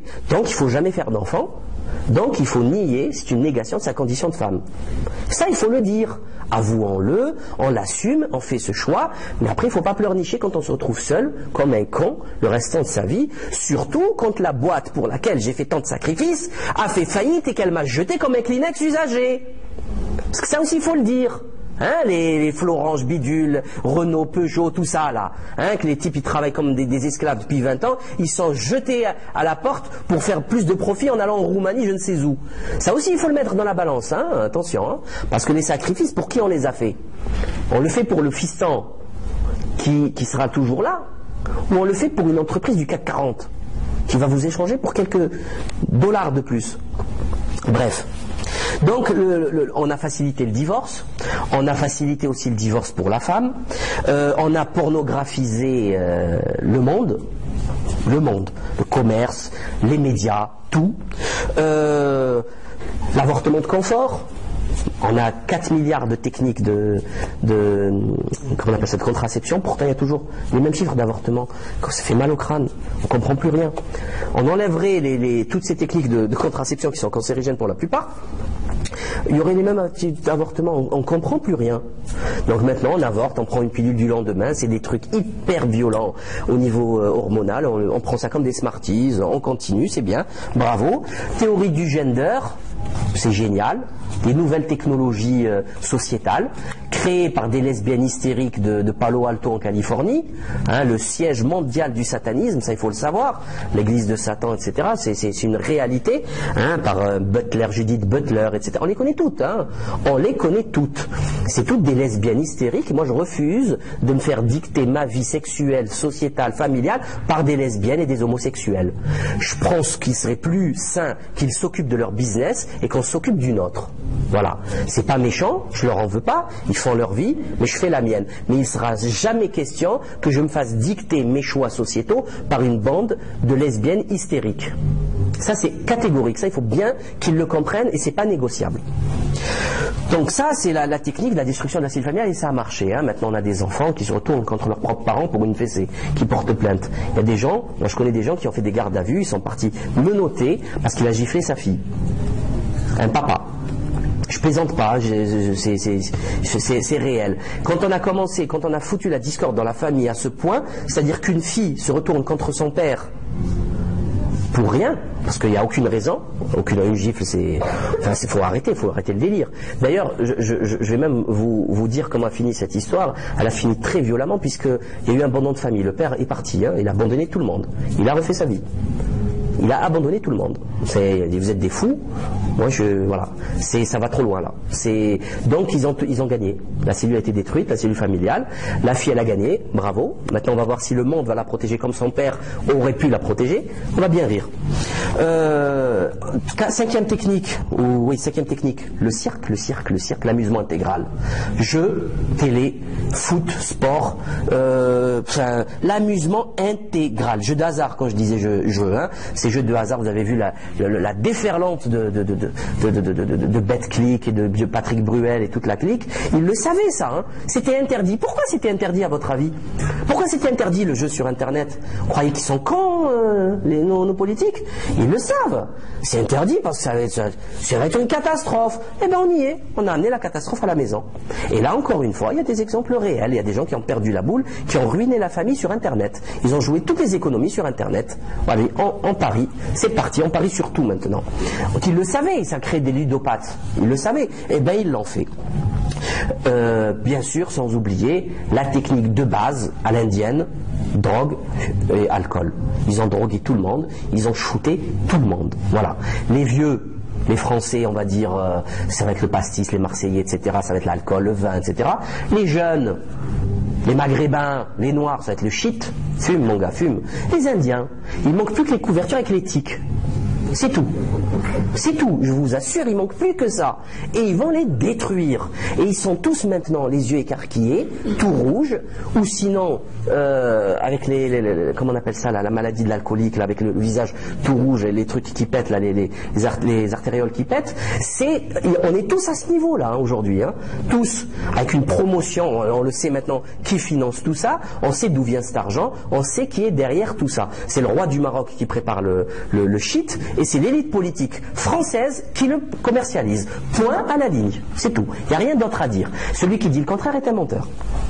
Enfin, la sixième technique, une technique de subversion extrêmement efficace, et c'est celle la plus moderne, c'est le terrorisme d'État, c'est le 11 septembre. C'est Gladio, Ergenekon, le GIA algérien, l'affaire Alibaba en Irak, voilà, c'est Antu, on dit que c'est Intel, voilà, c'est la Première Guerre mondiale, c'est le golfe du Tonkin, le Vietnam, il y en a des centaines. Il y en a des centaines de cas comme ça, c'est des recettes qui sont utilisées depuis 2 siècles par la maçonnerie dégénérée et criminelle, et ça marche toujours. La dernière affaire en France, c'est l'affaire Mera. On a eu l'affaire Kelkal. Tout le monde sait que c'est l'État algérien qui l'a faite, sauf que l'État algérien, c'est l'État français, hein, que ça soit clair, net et précis. Les généraux algériens au pouvoir, ils travaillent pour la France, donc Kelkal, c'est la France. C'est pour ça qu'ils ont camouflé le cas. Et c'est pour ça qu'ils ont tué Kelkal. Le gendarme, quand il a dit bute-le, finis-le, ils pouvaient l'avoir vivant. On le tue comme ils ont tué Kelkal, comme ils ont tué Mera. Et l'affaire Mera, elle est claire, elle est simple, nette et précise. C'est une fumisterie. Fumisterie. Pourquoi? Elle rentre dans le discours et on est en train de diaboliser l'islam, puisque c'est l'ennemi à abattre. C'est pas les banksters qui ont ruiné la planète, c'est pas les Big Pharma qui tuent les gens, hein. Ben voilà, enfin, moi j'ai un patient, il a pris du Mediator, il a eu une crise cardiaque, il a plein de problèmes cardiaques, il s'en fout de l'islam, il s'en fout voilà. Il a 6 ou 7 gosses, il est jeune en plus, quelqu'un de très gentil, voilà, son problème c'est Big Pharma. C'est Big Pharma qui a détruit. C'est pas l'islam. Voilà. Il n'y a même pas d'islam en réalité. Il n'y a plus d'islam. Il a été modernisé l'islam comme le reste. C'est tout. Il y a encore 3-4 voiles, mais c'est tout. Prenez les pays musulmans, mais il n'y a plus d'islam du tout. Ils pratiquent l'usure, ils pratiquent tous les interdits. Il y a juste il y a les mosquées un petit peu pleines, c'est tout. Mais c'est comme Rockefeller qui va à la mosquée, à l'église. Vous savez que John D. Rockefeller n'a jamais raté une messe. C'était un grand voyou. Donc il faut arrêter le délire, ça n'existe pas, c'est laïcisé. On essaye même, Tariq Ramadan est en train d'essayer de laïciser l'islam avec son centre éthique au Qatar, financé par l'Amérique. Enfin, soyons sérieux. soyons sérieux. Enfin, on sait de quoi on parle ou on dit des bêtises et on dit une discussion de comptoir, on va en barre du coin. Bref. C'est ce qui m'a poussé à écrire le chapitre suivant, c'est Lettre ouverte à Éric Zemmour, qui expliquait au monde entier qu'on devrait... c'était normal que les Noirs et les Arabes aillent en prison, puisque c'était en général des délinquants. Oui, pourquoi pas, c'est vrai, j'ai travaillé au Boumet, en prison, centre pénitentiaire, et c'est vrai qu'il y a beaucoup de Maghrébins. C'est vrai. Sauf que, il y a des raisons sociétales, anthropologiques. Il faudrait les citer, il faudrait en parler. Jamais Zemmour n'en parle. Pire encore, il omet systématiquement, puisqu'il parle de liberté d'expression, je vais en user et en abuser de liberté d'expression. Il parle jamais de la mafia juive. Pourquoi? Pourtant, du Goldman Sachs et du Madoff, il y en a. C'est des centaines de milliers de milliards à chaque fois. La drogue, la mafia américaine. Alors j'ai fait une petite lettre ouverte où j'ai fait un petit récapitulatif de la puissance de la mafia juive, qui dans la tête de certains abrutis ça n'existe pas, parce que c'est des gens bien. Alors que non, c'est des gens comme tout le monde. Il y a des mafieux chez eux, comme il y a des mafieux chez les Chinois, les Napolitains ou les Yakuza japonais, comme chez tout le monde. Et il y a des gros mafieux et des méchants mafieux, des très méchants mafieux. Bugsy Siegel, Las Vegas, c'est quelqu'un d'extrêmement violent. Et j'en passe, et j'en passe, et j'en passe. Le trafic d'organes, le trafic d'ecstasy, tout le trafic de TVA, taxe carbone, c'est la mafia juive, trafic d'armes, les oligarques russes, bref. Donc, soyons un petit peu sérieux et cessant toute cette mascarade et parlant des sujets qui nous importent. Qui a ruiné une nation aussi forte que la France? Est-ce que c'est l'islam? Qui a ouvert les vannes de l'immigration? Est-ce que vous ne croyez pas que les Maghrébins seraient mieux chez eux?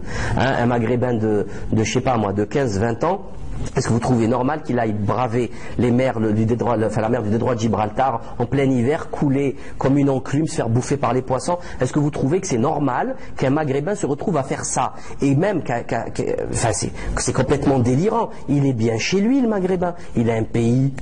Pourquoi il vient ici? Pourquoi il veut se sauver? Parce qu'il y a des raisons à ça, il faut les donner. Et qui a ouvert les vannes? Pourquoi on a ramené toute cette masse, des millions d'étrangers on le sait, tout le monde le sait, ça commence à se dire. Jouer sur les salaires, baisser les salaires et la pression pour le chômage, etc. On le sait tout ça. On le sait. Et créer, et là c'est le secret ultime, créer des conflits civils. Il fallait pour créer une guerre, il faut deux protagonistes forts. Il ne faut pas un lion et une souris. Non, il faut deux protagonistes forts, comme ça ils se tapent dessus bien et ça dure longtemps. Donc ça, quand est-ce qu'on va le dire? Quand est-ce qu'on va se réveiller pour le dire? Ou est-ce qu'on va encore nous manipuler encore des siècles? Bref. Donc, tout ceci est limpide, dans le livre j'en parle, c'est très simple, les faits sont nombreux, c'est par milliers. Donc c'est pas discutable, c'est vraiment pas discutable. C'est juste une question de paradigme. Soit vous voulez voir la réalité, soit vous ne voulez pas la voir. Puis enfin le livre va finir sur 3 chapitres que je trouve très très importants, très très intéressants. C'est les chapitres sur la spiritualité, la religion moderne, la spiritualité moderne, et enfin la chronologie du paradigme moderne. Donc je prouve par A plus B, le plus simplement du monde, que la spiritualité, c'est quelque chose d'inhérent, c'est quelque chose de fondamental à tout être humain. Je vais le résumer en 30 secondes, vraiment 30 secondes. Parce que les gens, vous savez, ils disent tous, je crois que ce que je vois, même si c'est mal interprété, non, mais moi, de toute façon, ils vous disent tous, voilà, il faut que ça soit dur, il faut que ça soit matérialisé, ce qui est tout à fait normal et naturel, puisqu'on est dans un siècle de matérialisme. C'est le Kali Yuga. On est dans la partie du cycle de la solidification. Donc on a négligé tout ce qui est spirituel pour finir sur tout ce qui est bassement matériel. Je dis ok, d'accord, il n'y a pas de problème. C'est vrai puisque c'est le principe du livre. Je prends les faits, j'utilise les faits aussi, les faits matériels pour les dénoncer. Pas de problème. Maintenant, si tu as raison, on va aller jusqu'au bout. Tu es marié, oui. Tu as des enfants, oui. Tu aimes ta femme, oui. Prouve-le. Matérialise-moi cet amour, quantifie-le. je l'aime beaucoup comme ça, comme avec les enfants, comme ça ou comme ça tu m'aimes, enfin ça n'a aucun sens. Combien tu aimes, enfin c'est pas matérialisable. C'est pas matérialisable. La fraternité, est-ce qu'elle est matérialisable? La haine, la jalousie, l'envie, c'est des choses qui font tourner le monde. Qui font tourner le monde. Les tribunaux sont pleins de problèmes de jalousie et d'envie. Le voisin qui a construit un truc, oui, non, il n'a pas le droit, je vais, bim, boum, la femme, le divorce, ça fait tourner le monde. C'est ces sentiments-là qui ne sont pas matérialisables, quantifiables, on ne peut même pas les décrire. C'est juste des sensations. Autre chose pour finir, la confiance. La confiance. Pourquoi je te fais confiance ou je te fais pas confiance? La confiance qui gère l'économie. J'achète quelque chose, j'estime que le prix va augmenter, que je vais revendre, donc je vais faire un bénéfice. C'est ça la confiance. L'économie entière, la bourse, la spéculation entière fonctionne sur un sentiment qui n'est ni matérialisable, ni quantifiable, et qui est de surcroît totalement surévalué par rapport à des brigands. C'est-à-dire ils font confiance à des guignols. Donc c'est quoi la confiance? C'est rien. C'est un sentiment, la confiance. Donc positionnez-moi la confiance dans le paradigme scientiste progressiste. Il n'a pas sa place. La confiance n'a pas sa place dans le monde moderne. Et pourtant, elle fait tourner le business. C'est curieux quand même. Donc tout ceci, toutes les certitudes du monde moderne s'écroulent. C'est du pipeau. C'est pas parce que les gens n'ont pas pensé à toutes ces problématiques qu'ils ont le droit de donner leur avis sur des sujets aussi sérieux. Voilà ce que j'ai à dire. Après, bien sûr, je traite... Bon, il faut quand même traiter du coupable. Hein, et quelle est la meilleure place que la fin pour partir en apothéose et parler du coupable, c'est-à-dire la franc-maçonnerie. La franc-maçonnerie qui est une secte, hein, c'est pas un club de réflexion ou un thé philosophique, un salon philosophique. C'est une secte destructrice qui pratique un culte dans un temple. Donc le culte, il est pratiqué en faisant des rituels. Un rituel, c'est quelque chose, c'est des actes précis. Hein, on tape à la porte, on rentre, on fait quelque chose, une procession, on a des habits avec de la symbolique maçonnique, etc., etc. Donc le temple, c'est le temple de Salomon, systématiquement prophète de Dieu, Salomon, David. Hein, vous connaissez l'histoire. C'est pas, je sais pas moi, qu'ils inventent. Ils ont quand même inventé un truc à eux. Non, le temple de Salomon. Très curieux. Temple de Salomon qui est où? En Palestine. Très curieux. Donc, non seulement c'est le temple de Salomon dans la nomination, mais dans toute la structure.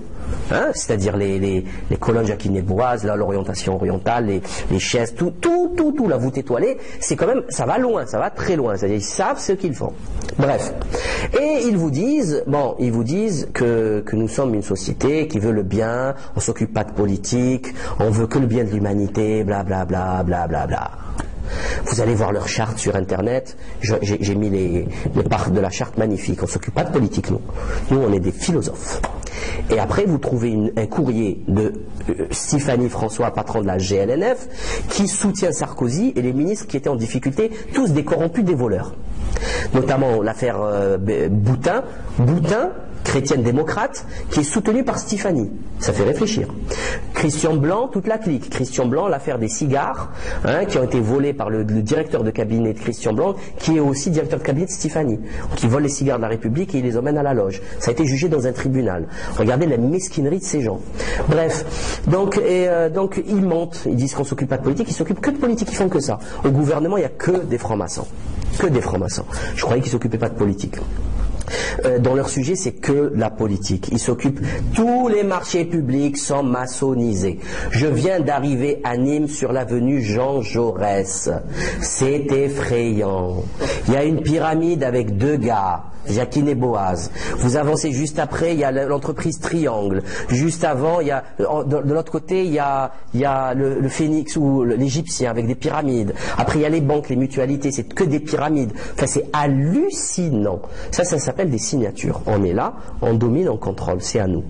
Et vous ne pouvez pas faire les vrais marchés publics, du BTP, etc., si vous ne faites pas partie de cette secte immonde.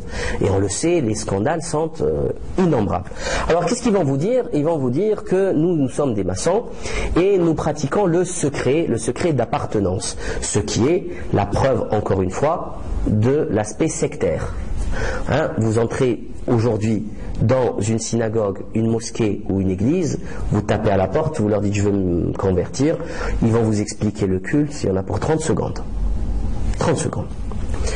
À part pour le judaïsme, c'est un peu plus complexe, mais c'est très simple. Non, c'est vrai que c'est un peu plus complexe. Il y a une formation, il y a une formation, tout ça, mais c'est la même chose. Il y a une formation, un minimum de formation. Après, faut connaître quand même. Il y a des cultes à pratiquer quand même. Faut pas abuser. Bref, la maçonnerie, non. Cooptation, secret d'appartenance. Après, on va vous dire oui, mais on a souffert en Deuxième Guerre mondiale. Oui, mais on est en 2012, tocard. Il n'y a plus de Deuxième Guerre mondiale, il n'y a plus aucun risque. Arrête ton délire maintenant. Quel risque? Qu'est-ce qui va te faire du mal là? Tu plaisantes? Ils s'en foutent les gens de toi. Donc c'est quoi le secret? Tout le monde s'en fout de la franc-maçonnerie, ils ne savent même pas ce que c'est. Alors de quoi il a peur? Ben si, il a peur que d'une seule chose, c'est que ces turpitudes soient découvertes. Et après ils ont le deuxième secret, ils ont deux secrets les francs-maçons, c'est le secret de l'initiation. C'est quoi ce truc? Ça c'est un petit piège à con. C'est vraiment un piège à con. C'est-à-dire, prenez un enfant, il dit qu'est-ce que j'ai là? Vous avez son attention pendant 10 jours. Il veut savoir ce qu'il y a là-dedans. C'est tout. C'est tout, ça s'arrête là, ils n'ont aucun secret. Il n'y a pas de secret initiatique, ça n'existe pas. Ça se saurait. C'est que des voleurs, des partouzeurs, des pédophiles, des criminels, des corrompus. Voilà, c'est tout. Mais attention, ne faites pas dire ce que je n'ai pas dit, je parle des hauts degrés. Je ne parle pas des loges bleues, du maître maçon, là, de l'apprenti, du compagnon. Ces guignols, là, j'en parle pas, ça ne sert à rien. Ça, c'est la vitrine. Vous savez, toutes les sectes ont une vitrine. Par exemple, la vitrine de la maçonnerie, c'est le Lions, le Rotary. Philanthropie, on fait dans des subventions, des bourses des étudiants en Afrique, voilà, on va supporter le combat de la libération de la femme, les femmes battues, des trucs comme ça. Et ça marche aussi par cooptation, ça a été fondé par des francs-maçons, Melvin Jones, etc. Et ça contient dans ses rangs les femmes des dictateurs africains, par exemple. Leila Ben Ali, Suzanne Moubarak, des grands criminels, des assassins. Leila Ben Ali a tué des gens de ses propres mains. C'était une sorcière, une droguée, une alcoolique. Elle se faisait appeler Leila Jean, tellement elle était adepte de cette boisson, mais alcoolique. Elle rentrait chez elle sur le dos de son garde du corps. C'est ça que contient la maçonnerie.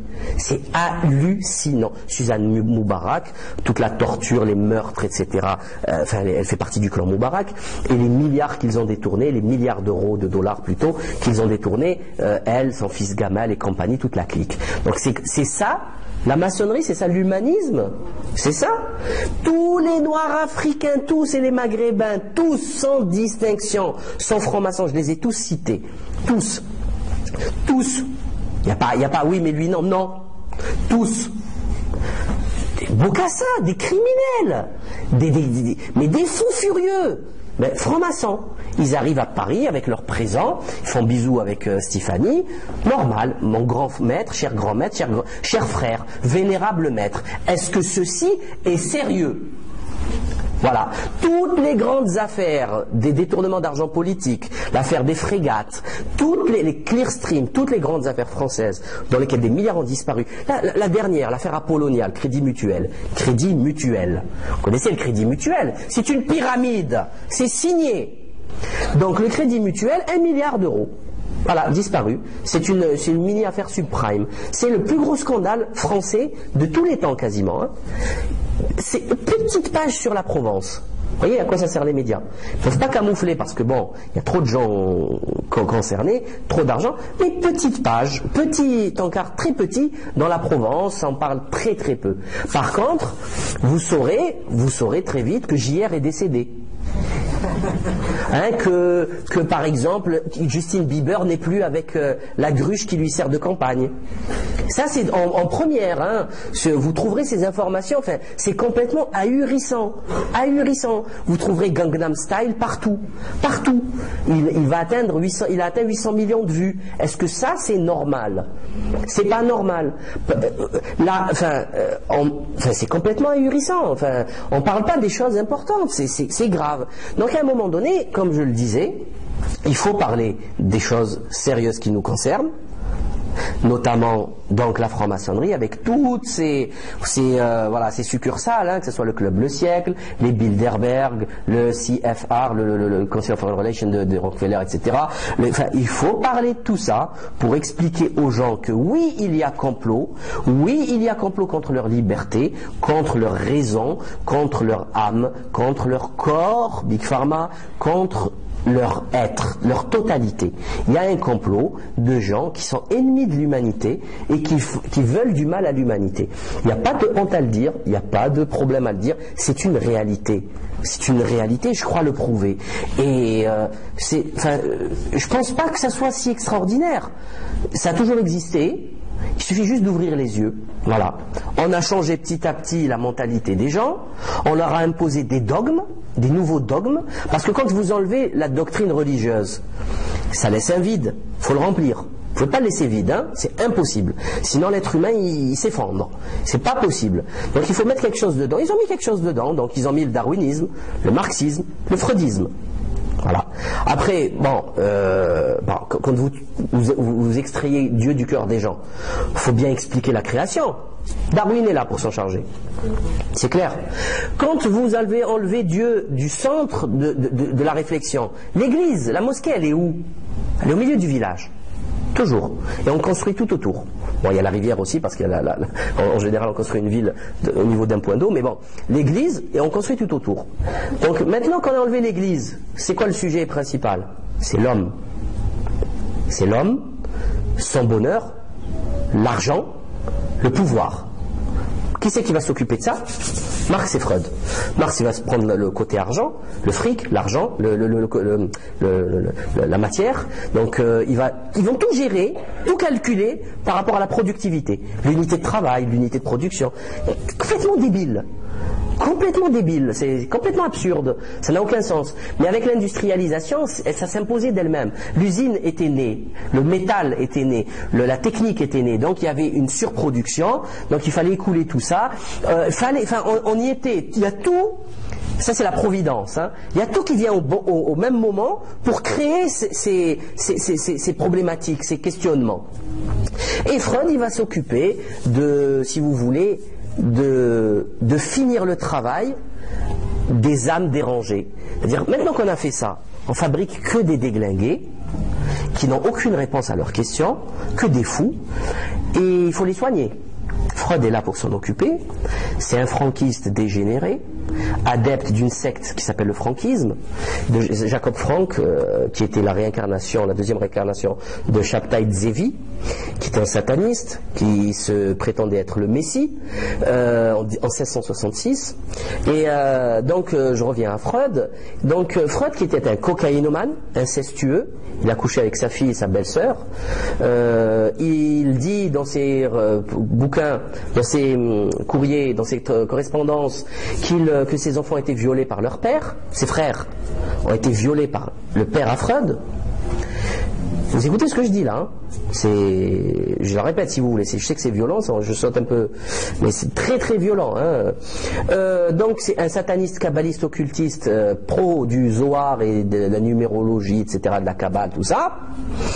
Et ce type, il nous a sorti une histoire à dormir debout qui est enseignée dans nos universités. Je vous explique le principe. Le principe, il est simple. Selon Freud, il y avait une horde primitive, écoutez bien, ça mérite le détour, une horde primitive d'un père et de ses femmes avec ses enfants. Ils mangeaient. Ça s'appelle le banquet cannibale, je ne sais plus comment ça s'appelle, mais un truc, bon bref. Alors, ils sont en train de manger et les enfants, les garçons, ils veulent avoir accès aux femmes. Ils ne peuvent pas puisqu'il y a le père dominant. Ils le tuent et ils le mangent. Ils auraient pu juste le tuer. Non, ils le mangent. Et après, juste après, ils disent, oh là là, on a fait une bêtise là, pas bien. Genre de culpabilisation, oh non, c'est pas bien. Ils se sont réunis, ils ont dit non, tabou, pas bien, faut plus jamais faire ça. Comment? Tuer papa, le manger? Non. Tabou. Inceste tabou, meurtre tabou, bidule tabou. Voilà, Freud. Les universités. On enseigne ça à des bacs plus 10. C'est sérieux ça? Est-ce que c'est sérieux ça? On n'a pas honte, ils n'ont pas honte de dire des trucs comme ça. Bon, il faut savoir que le freudisme, c'est typiquement occidental. Hein. En Afrique, en Asie, les gens ne connaissent pas, ils ne veulent pas connaître. Vous racontez ça, ils vous frappent. Hein. Je vous jure, c'est vrai, ils vous frappent. Vous racontez ça, ils vous prennent pour un timbré. Et vous avez beau venir avec vos titres universitaires. Hein. Vous dites, ne racontez pas des trucs comme ça. Hein. Vous allez avoir l'élite. La 5e colonne, corrompue, abrutie, dégénérée. Il y a toujours une élite corrompue. Toujours, c'est comme ça que ça commence. Mais le peuple, ne lui dit pas des trucs pareils. Avec le complexe d'Oedipe, la phase orale, anale, bidule. Ne racontez pas ça aux gens. Ils ne vont pas apprécier. Parce que tout simplement, ça n'a ni queue ni tête. Ça n'est pas sérieux. Surtout lorsqu'on sait tout ça, et vous allez trouver toutes ces informations dans le livre de Michel Onfray, Crépuscule d'une idole. C'est même pas moi qui le dis. C'est un hédoniste, moderniste, dégénéré. De la pire espèce. C'est un type du système. Quand il a découvert ça, il a eu mal à la tête. Bon, je l'invite à découvrir d'autres lectures, parce qu'il est un petit peu ankylosé dans son délire hédoniste. Je l'invite à découvrir René Guénon ou Julie Evola, qui condamnait Freud il y a un siècle. Il y a un siècle, 2-3 ans après la sortie de ses fariboles, ils l'ont déjà condamné à Freud. Ils n'ont pas attendu 2011 ou 2010 comme cet abruti d'Onfray. Il n'a pas honte d'ailleurs d'écrire un livre pareil. Il suffit de se référer aux travaux des anciens qu'il ne cite jamais d'ailleurs au passage. Bref, donc c'est quand même assez ahurissant, mais c'est logique. Et après avoir fait tout ça, je crois qu'on vit dans l'époque des sectes, c'est le terreau des sectes, n'importe qui. Avec ces difficultés existentielles semées dans les masses, n'importe qui peut créer n'importe quelle secte. Blavatsky, Steiner, Gurdjieff, n'importe quel... les Mormons. Les Mormons, il faut savoir ce que c'est. Hein. C'est du lourd. Hein. Lisez le chapitre sur le mormonisme dans Mélange de René Guénon. C'est extraordinaire. Témoin de Jéhovah. Watchtower, enfin le satanisme, les Wiccans, Gardner, enfin il y en a plein. On est dans une époque où n'importe quel abruti peut créer une secte en 30 secondes. Il y a tellement de vide spirituel, il y a tellement de désordre aussi, que tout est faisable, tout est jouable. C'est ahurissant. En 2012, on crée encore des concepts intellectuels. C'est délirant.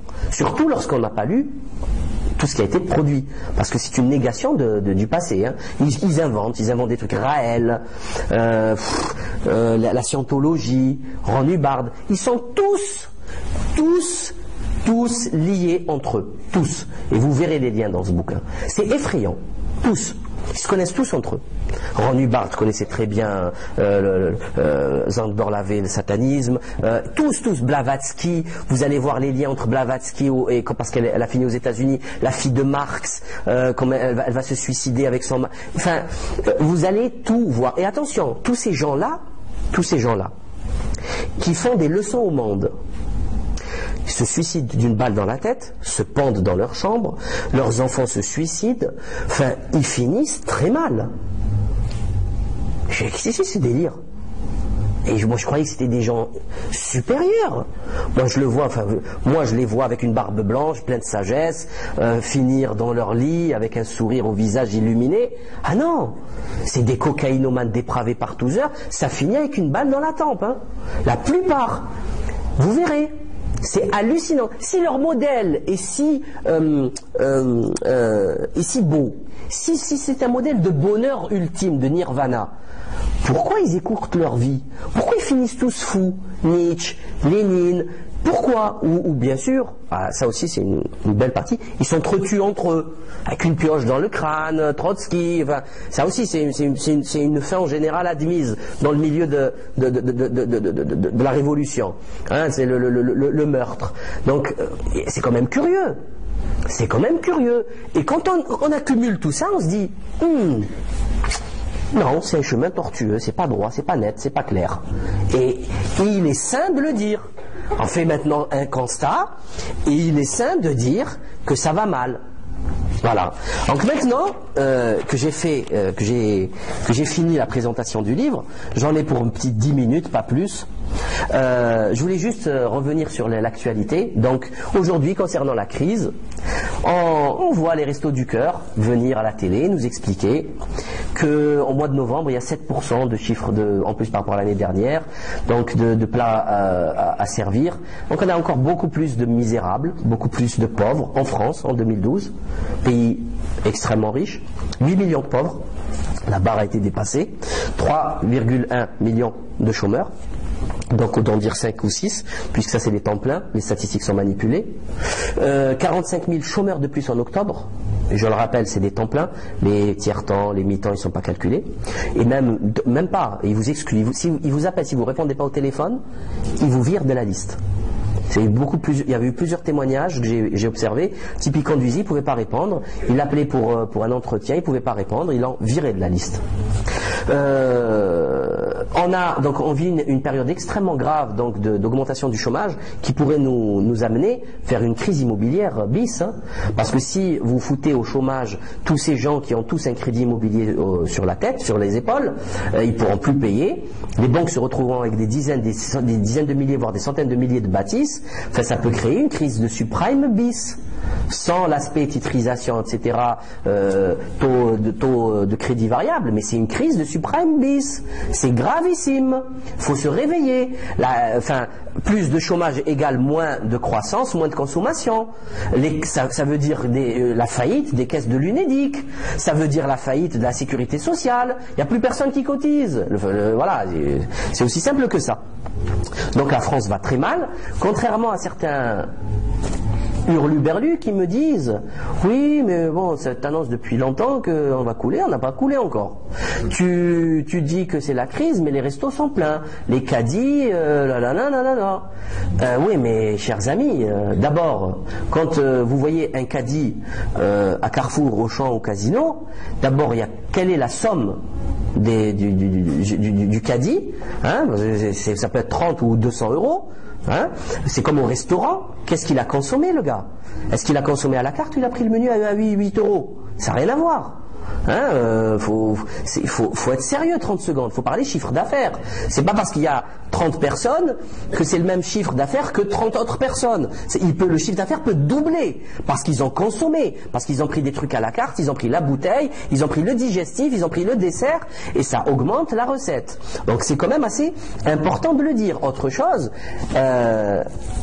ça va bien peut-être pour vous, mais ne dites pas ça aux millions de chômeurs, aux 8 millions, aux 3 millions bidule de chômeurs, aux 8 millions de pauvres en dessous de la situation est gravissime pour eux. Donc si vous en sortez encore, parlez pour vous, parlez pas pour les autres. C'est quand même important. Au niveau de la politique, je crois qu'on a atteint le summum du délire avec l'affaire de l'UMP. C'est magnifique. Voilà, moi je me tais, j'observe. Ils parlent pour moi. C'est mes représentants, je vous les enverrai la prochaine fois ici. Fillon, Copé, on va les laisser juste parler. Alors, bon, on a un Fillon qui traite Copé de mafieux. Mafieux, c'est le seul point commun entre Fillon et moi. C'est qu'on traite les deux Copé de mafieux. On a parlé de triche, mais il y a tellement de triche qu'elle annule la triche. C'est beau. Oui, c'est bon, ils ont l'air de tricher, mais c'est bon, ça annule. Ah bon? Ça annule pas l'élection, hein? Ça la valide, ça annule la triche. N'est-ce pas là un renversement complet des valeurs? Ce qu'on appelle, au niveau de la tradition, le satanisme. Normalement, tout le monde en prison, tous. Il y a des règles pour ça, il y a des lois. Hein. Et attention, il y a un code civil, code pénal, code commercial, il y a tout ce qu'il faut, il y a le code de la route aussi, il y a tout ce qu'il faut. Alors ils ont oublié, ils ont tout fait, ils ont fait voter, il y a des trucs, des fédérations où il y avait 900 personnes, il y a eu 1600 votes. Ils ont bourré, ils ont fait voter avec des fausses procurations, ils ont oublié de comptabiliser des fédérations extraordinaires. Et après on vous dit, ouais mais ça dure depuis toujours. Ah ben donc j'ai raison depuis toujours. Vous êtes des voyous depuis toujours. Copé qui annonce sa victoire avant l'annonce officielle. On apprend que le patron qui doit gérer tout ça s'appelle Yannick Paternotte. Il a été condamné par la justice pour abus de faiblesse sur une mamie de 91 ans. Yannick Paternotte, c'est dans le Canard enchaîné de mercredi, de mercredi d'avant. Alors, ah oui, c'est extraordinaire. Fillon va créer un mouvement qui s'appelle Rassemblement UMP. Regardez. C'est pas Explosion UMP. Regardez l'oxymore. Il se fout de vous. C'est-à-dire son mouvement est en train d'exploser. Le monde entier se moque d'eux. Rassemblement UMP. Il continue à faire de la propagande, à utiliser les termes positifs. Moi, je suis un rassembleur. Non. Et là, ils font... Ah, c'est magnifique. Ils ont voulu arranger tout ça. Ils ont appelé qui? Ils ont appelé un sage. Il s'appelle Alain Juppé. Un voyou. Un condamné par la justice. La justice, le tribunal, a expliqué qu'il avait trompé la souveraineté et la confiance populaire. L'affaire des emplois fictifs. C'est-à-dire que ce tocard, il avait une secrétaire qui était payée en emploi fictif et il dit qu'il ne le savait pas. La bonne blague. C'est-à-dire vous avez ici des salariés qui sont payés à plein temps une fortune et qui payent, je sais pas. Ça fait 10 ans que ça dit, je sais pas. Comment ça, tu sais pas? Tu plaisantes, oui. C'est des radins comme c'est pas permis. Ils savent, l'euro, ils savent où il est. Ils savent pas, c'est des histoires de plusieurs millions d'euros. Je sais pas.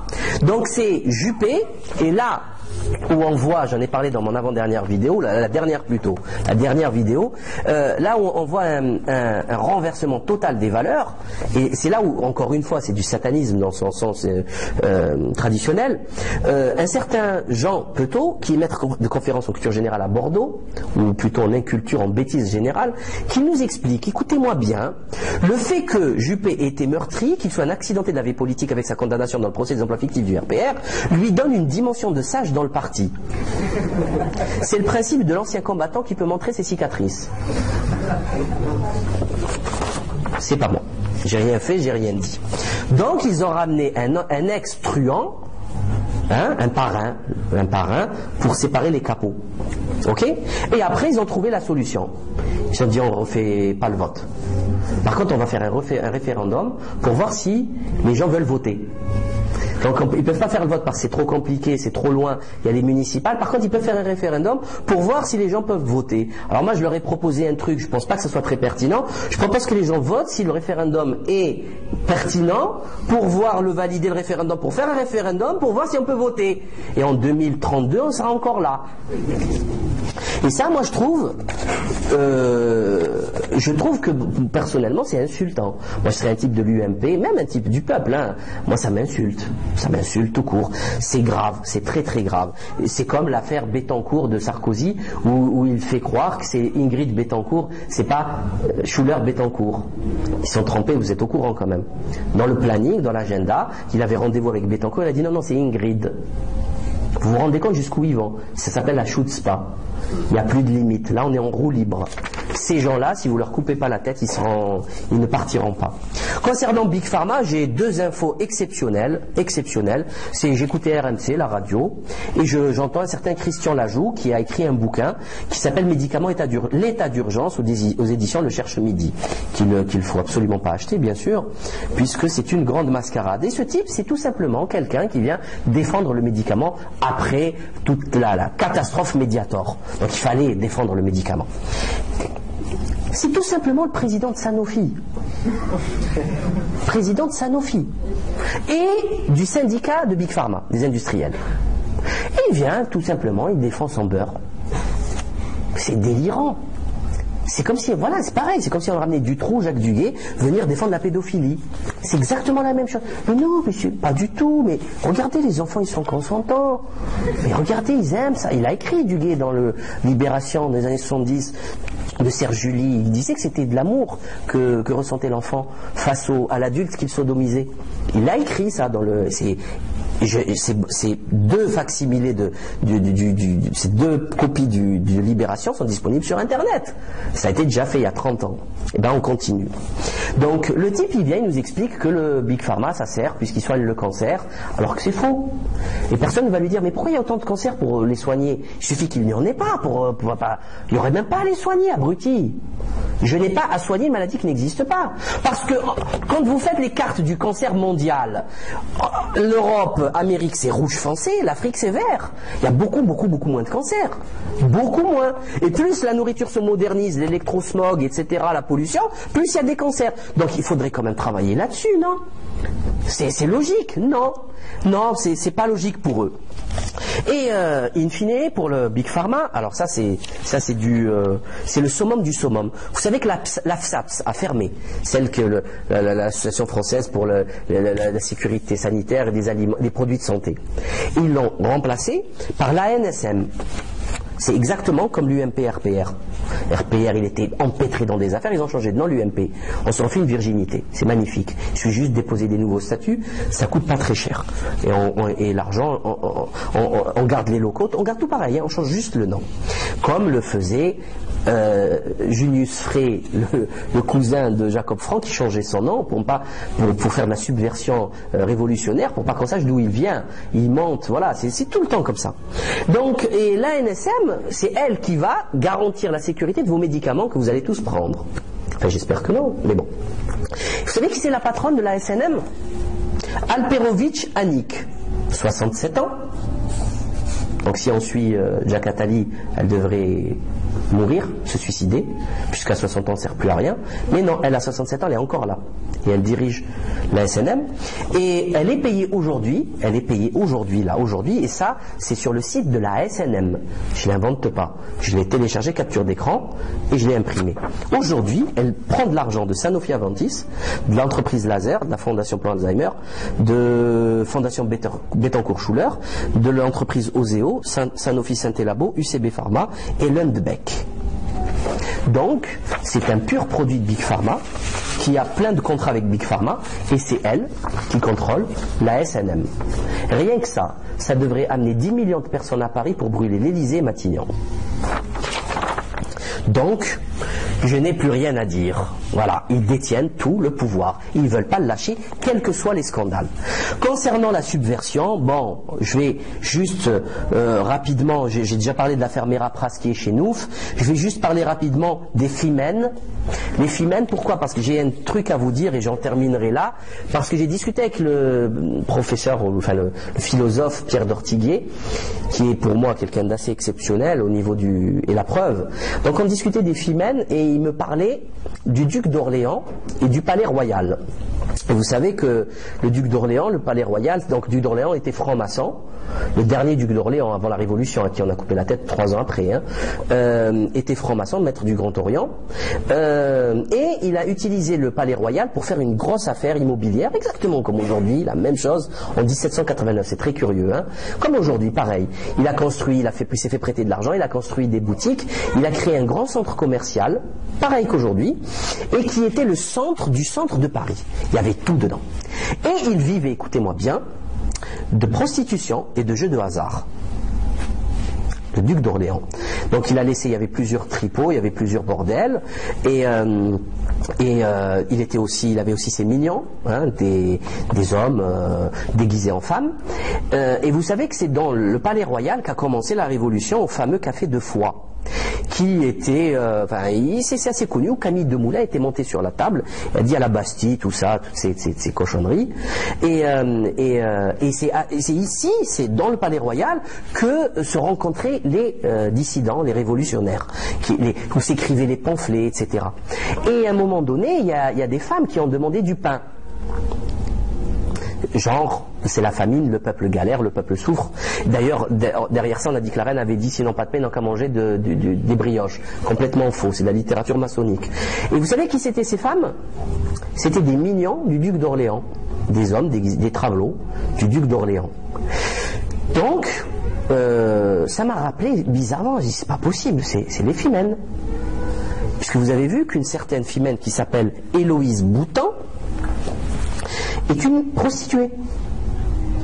Il y a un excellent article sur Internet, sur le site de R, qui explique qui elle est, ça c'est avec des photos, c'est une prostituée. Donc 2 siècles après, on nous fait la même soupe. On nous ramène des prostituées, on les fait déguiser en ce qu'on veut, on met des trucs dessus extrêmement violents, avec fuck God, church, etc. C'est extrêmement violent, c'est inutile d'ailleurs, tant c'est violent. Et on les amène de l'étranger, c'est des Ukrainiennes, donc c'est de la subversion internationale. Il y a 30 ans, la DST, ils les auraient mais vraiment foutus avec des coups de pied au cul, et avec violence, hein. Qu'est-ce que vous faites là? Allez, dégagez-moi de là. Peut-être, on va dire 40 ans peut-être, 40, 50, avant 68. Là maintenant, n'importe qui vient faire de la subversion en France. C'est une poubelle la France, une poubelle. Et donc c'est des prostituées. Personne d'autre qu'une prostituée ne peut faire ça. D'ailleurs, il me disait que pendant les coupages de tête, la guillotine, il n'y avait que des prostituées en face de l'échafaud. C'est des bataillons de prostituées. Ça fait des siècles que ça dure. Qui manipulent comme ça les gens. Après les gens ils leur montent la tête, ils leur disent oui c'est vrai, regardez ils vous arnaquent, c'est la misère, c'est la galère. Et ils montent tout ça, c'est comme une avalanche, hein. Il y a un effet de masse, un effet de truc. Après vous ramassez un peu de monde, des milices si possible, avec l'argent des Warburg, Trotsky, quand il se fait attraper en Canada, c'est avec des mallettes d'or que les Warburg lui ont donné pour qu'il se fasse ses milices en Russie. Des milices, c'est des miliciens. Ça n'a rien de révolutionnairement populaire. C'est des voyous, des coupeurs de route, de grands chemins, des bandits de grands chemins, c'est tout. Et je me suis dit, c'est extraordinaire. 2 siècles après, on a la même affaire, la même histoire. C'est extraordinaire. Donc voilà, je voulais juste vous dire comment aujourd'hui on continue à faire de la subversion à bas prix, et c'est diffusé sur vos médias. On les fait passer pour des victimes alors qu'elles ont gazé un enfant et sa mère et son fils, et on fait passer ça pour des victimes, des révolutionnaires qui sont là pour la liberté, avec des gestes qui sont maintenant inscrits dans le subconscient, hein. Donc c'est le bras levé, nous sommes pour la liberté, l'émancipation de rien du tout, tu es juste une traînée. Tu n'émanciperas rien. Tu es une traînée, tu vends ton corps. Tu n'es même plus un être humain. Tu es un objet. Un être humain, c'est digne, c'est invendable, c'est inestimable. À partir du moment où tu commercialises ton corps, pour le plaisir de surcroît, hein, un travailleur commercialise son savoir-faire. Une prostituée, pour moi, après on peut parler de misère, on peut parler de façon, voilà, c'est la société qui doit s'occuper de ces misérables, certes, mais la prostitution, surtout celle qui est, on va dire, assumée, pour moi, il n'y a pas plus dégradant, voilà, c'est tout. Et c'est pas moi qui le dis, même l'éthique moderne le dit, hein. Même l'éthique moderne dit qu'on ne vend pas le corps humain, sinon on commencera à commercialiser les organes. Bon, bref, donc voilà, c'est ça que je voulais vous dire aujourd'hui. Je vous remercie pour votre attention, et si vous avez des questions, c'est le moment.